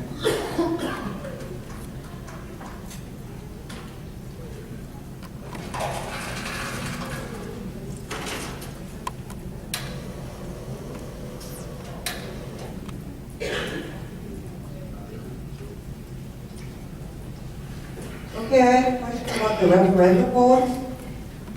Ricky Jack just told me that as it stands right now, there are no absentee ballots for that. And I believe the members that are off the reservation, especially those in jails and prison, have a right to say what they have to say about that. And what's going to happen to the jail inmates and prison inmates that are currently incarcerated with drug charges? Are they going to get out and be banished and have no place to go? Well, looking at any code, I would always assert that, no code can have like a retroactive effect. The code would only affect the current place, the current issues. And when you're looking at individuals who are incarcerated, there are plenty of programs and services that are available to those individuals to integrate them back into the community in a healthy, contributing manner. And and these are ideas that need to be explored and that need to be addressed within any code. And it's going to, you can have your body or your group that's looking at reviewing these matters to determine, are they going to be safe for our community? There's a lot of there were quite a bit few individuals that are incarcerated, and they receive services. They've gone through the punitive measures that the state has imposed, and they come back to our tribes, and they're healthy, contributing individuals. There are a few, and we've all seen them on TV and the news, where there are a few individuals that are habitual offenders. These matters can be addressed, and I'm always of the mind that I'm optimistic. I always say that the glass is half full, and I believe people, individuals, can and will make the right choices. So we can address this within the code if you want to examine the return of individuals who are incarcerated. But at the same time, most individuals who are recently released on incarceration, they're on their own probation requirements. So, and those probationary requirements from the probation officer are the rules that will control and confine their actions.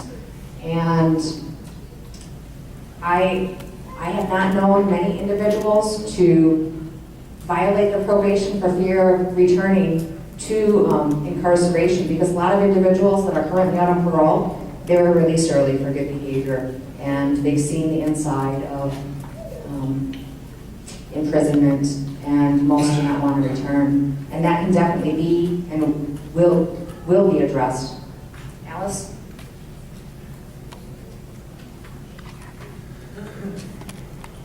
I just want to say that I'm going to be leaving in in a little bit. My little girl has had enough. And, but I just want to throw out there that some of the things that she just brought up, I'd like to see our community a place where people who coming out of jails and prisons have a chance. You know, there's that culture out here, a culture of its own, and Meyer brought that up, where there's a lot of people that they feed their addiction by selling their food stamps, which takes away from our children. You know, there's just a whole lot of things that happen with that. And the people coming back, well, you know, for example, my son, he's an addict, so, and he's been in prison before. That is so powerful that, you know, I want our place to be a place where he can come back and be a law-abiding tribal member here, you know, not get banished if that's, you know, at some point that gets passed. Again, the council did not take any action toward banishing. We're just discussing.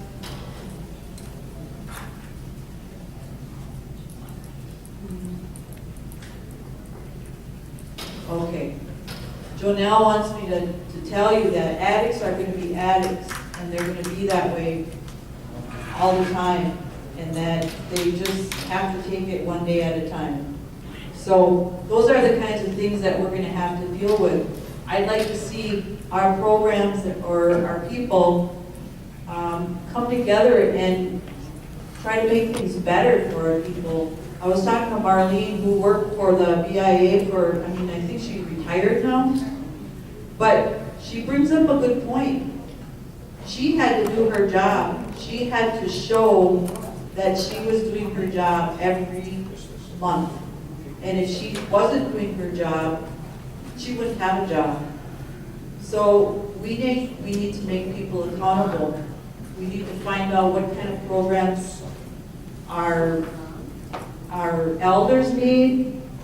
We need to take care of the middle-aged people like myself, who's 55 years old, a young elder, I guess you would say. We need that, you know, all age groups, our little ones. I know that there's a lot of negativity, and I understand that regarding our grade school. I mean, it's almost like we're talking about the boarding school era again. You know, it's our grade school era where there's been a lot of hurt directed toward our kids, and there's a lot of healing and a lot of trauma that has to be dealt with. I know there's a movement in the community now that they're trying to get parents organized more and make their presence at the school board meetings, to start making those changes, to make things better for our kids. Because in April, if things have not changed, what I'm hearing is there's going to be like an organized walkout where the kids will, parents, if they want to take their kids out of our grade school because of the hurt and negativity or whatever it is, there'll be that big chance, and you don't think that's going to impact this whole area. So those are the kinds of things, you know. I don't even want to talk about banishment anymore. I want to talk about let's fix what's broken here. I agree with Lucy, the tribal council needs to be accountable. We need to bring back a budget and another referendum to you. It's part of the Constitution. Being a new, well, not so new, going into my second term, but I didn't even think of that we hadn't done that. But then when it came to my attention, I was like, yes, we are required to do that. So I know that we'll be bringing that back to the council and trying to take care of that as soon as we can. Janelle shared with you that she's a part of the wellness court. You know, the restorative justice, the idea of a healing to wellness court. There's also something that we can do before it even gets to court. families who have family members who are addicted, who are stuck and they want to help them, I would like to see us do more like, they're called community circles. And it can be made up of people that just want to help families. And, you know, somehow get that going. I don't know, Ryan, we can talk about that more. But all in all, there's a lot of hurt, but there's a lot of people who want change and are willing to speak up for that change. And sometimes it's hard to listen to, but I'm here for the long run, and if anybody ever wants to talk to me one-on-one, I'll be here. So with that, Alice told me to do my job. No, program manager. Oh, she said. Not doing their job. Oh. Alice told me, I like saying that word, Alice. Whenever we see each other, I say, hi, Alice. Hi, Alice. But she said program managers are not doing their jobs. They're getting that big paycheck and they're not doing their jobs. There are some out there, though, that are doing a good job. Okay. Virginia, I don't know. There are. I'm sure there are. And one last thing that I'd like to make is we talk about all these things, and I'd like to just see us do something, you know? So. I'm an advocate for community healing.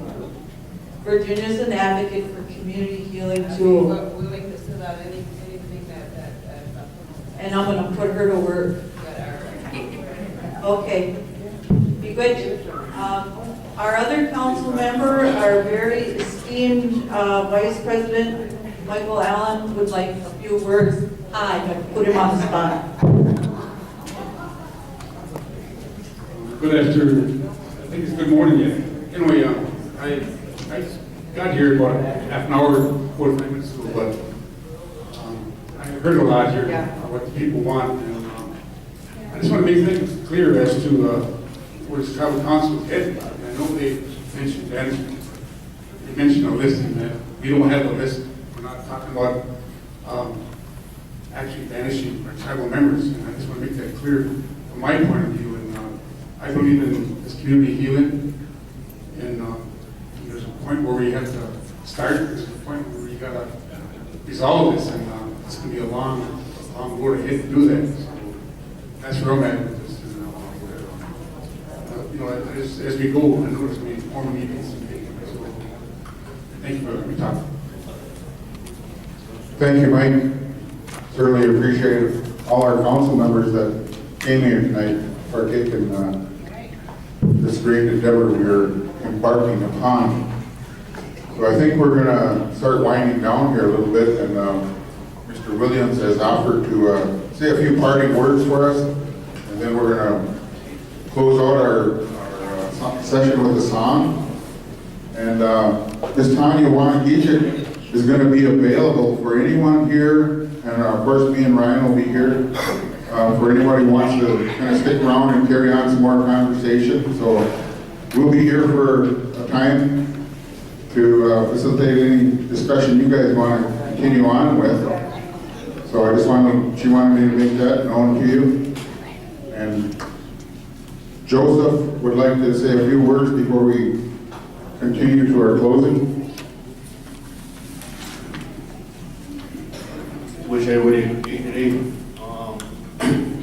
I just wanted to say that there were a lot of good things said here today. It's funny that, in a sense, that this banishment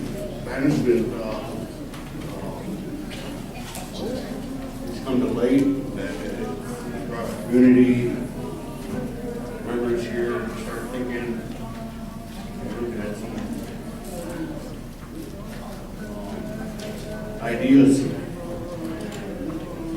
And one of the things that I heard, and I brought this up before, is that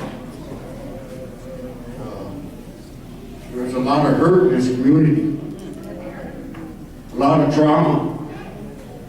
And I think think that's where it needs to start, and that's what this code has brought to light. Is that we need to look at the historical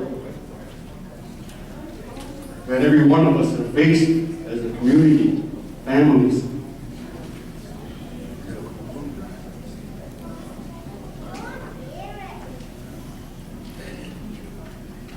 I strongly believe that's where it needs to be. I think we need the education. I think we need the training here in our community. I think our community is ready for it. That's one of the things that historical and intergenerational trauma talks about, is that the community has to be ready for it.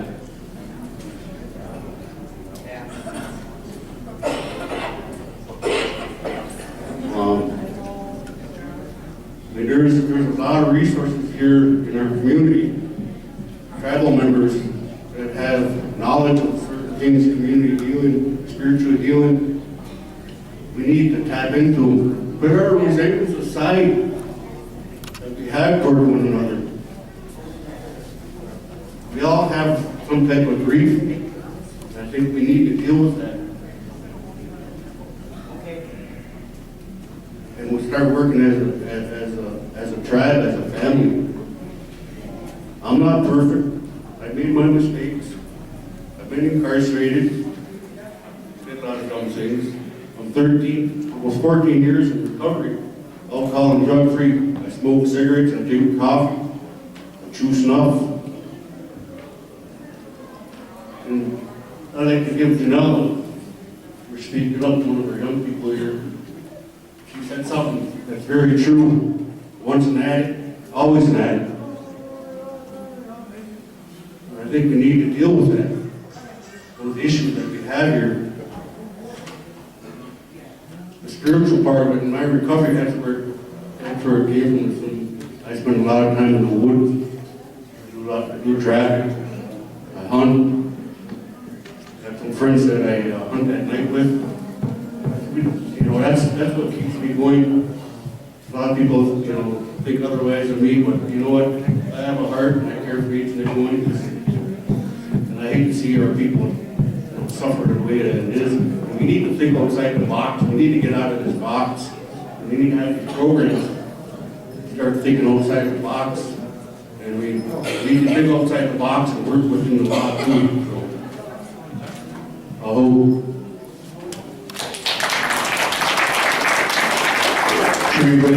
Joe, I think you also sit on the education committee, is that correct? No, anymore? I know he was involved with our education committee for some time. So I just commend everybody who came here tonight, or came here today to take part in this conversation, this community conversation. And where we're going to go from here is pretty much clear that we've heard about the great need to move toward a restorative healing process in our community. So I'd like to announce, do we have a next date that's scheduled for the 29th? I believe the 29th, and what date does that fall on? Thursday? I think it's Tuesday. Tuesday. The 29th is going to be another community forum with the same setup, agenda.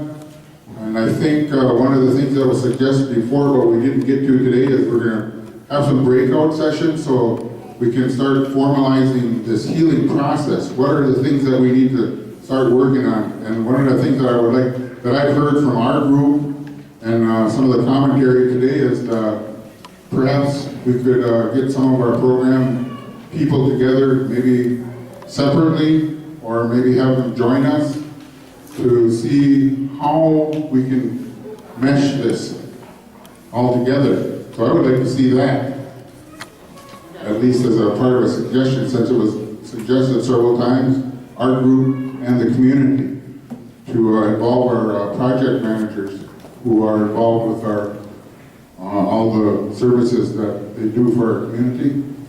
And I am aware of the movement of the school system to help that situation. It sorely needs to be addressed. And I really appreciate Patty's commentary back there on on that education system, that we need to take a look at the institutions that develop our children. So I know Mr. Williams would like to say a few words in parting for today, and then we're going to close up with our honor song. Oh, anyway, mounting up.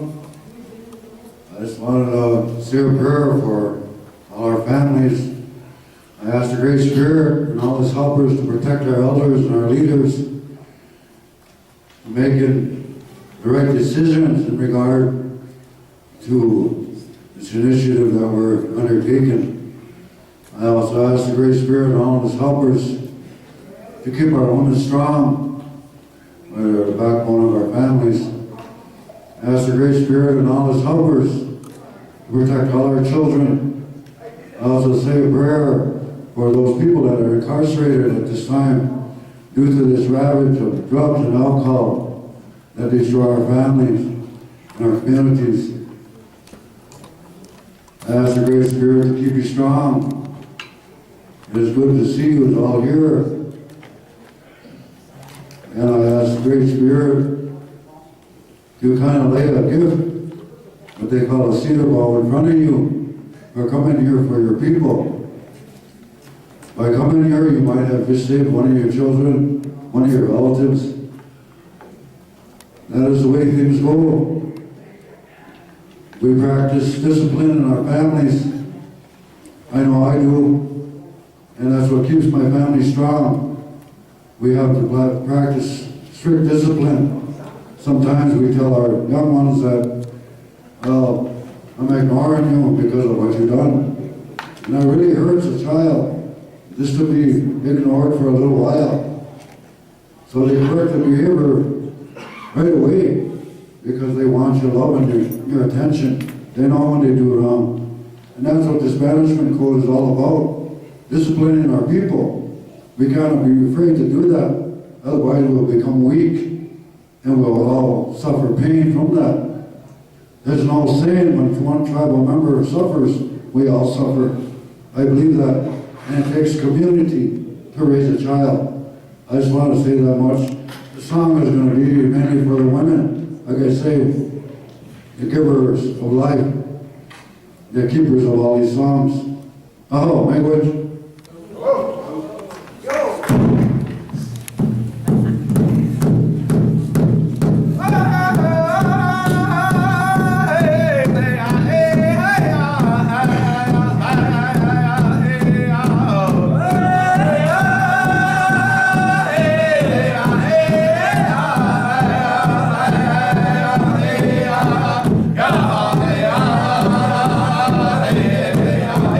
Hey,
Okay, have a great weekend.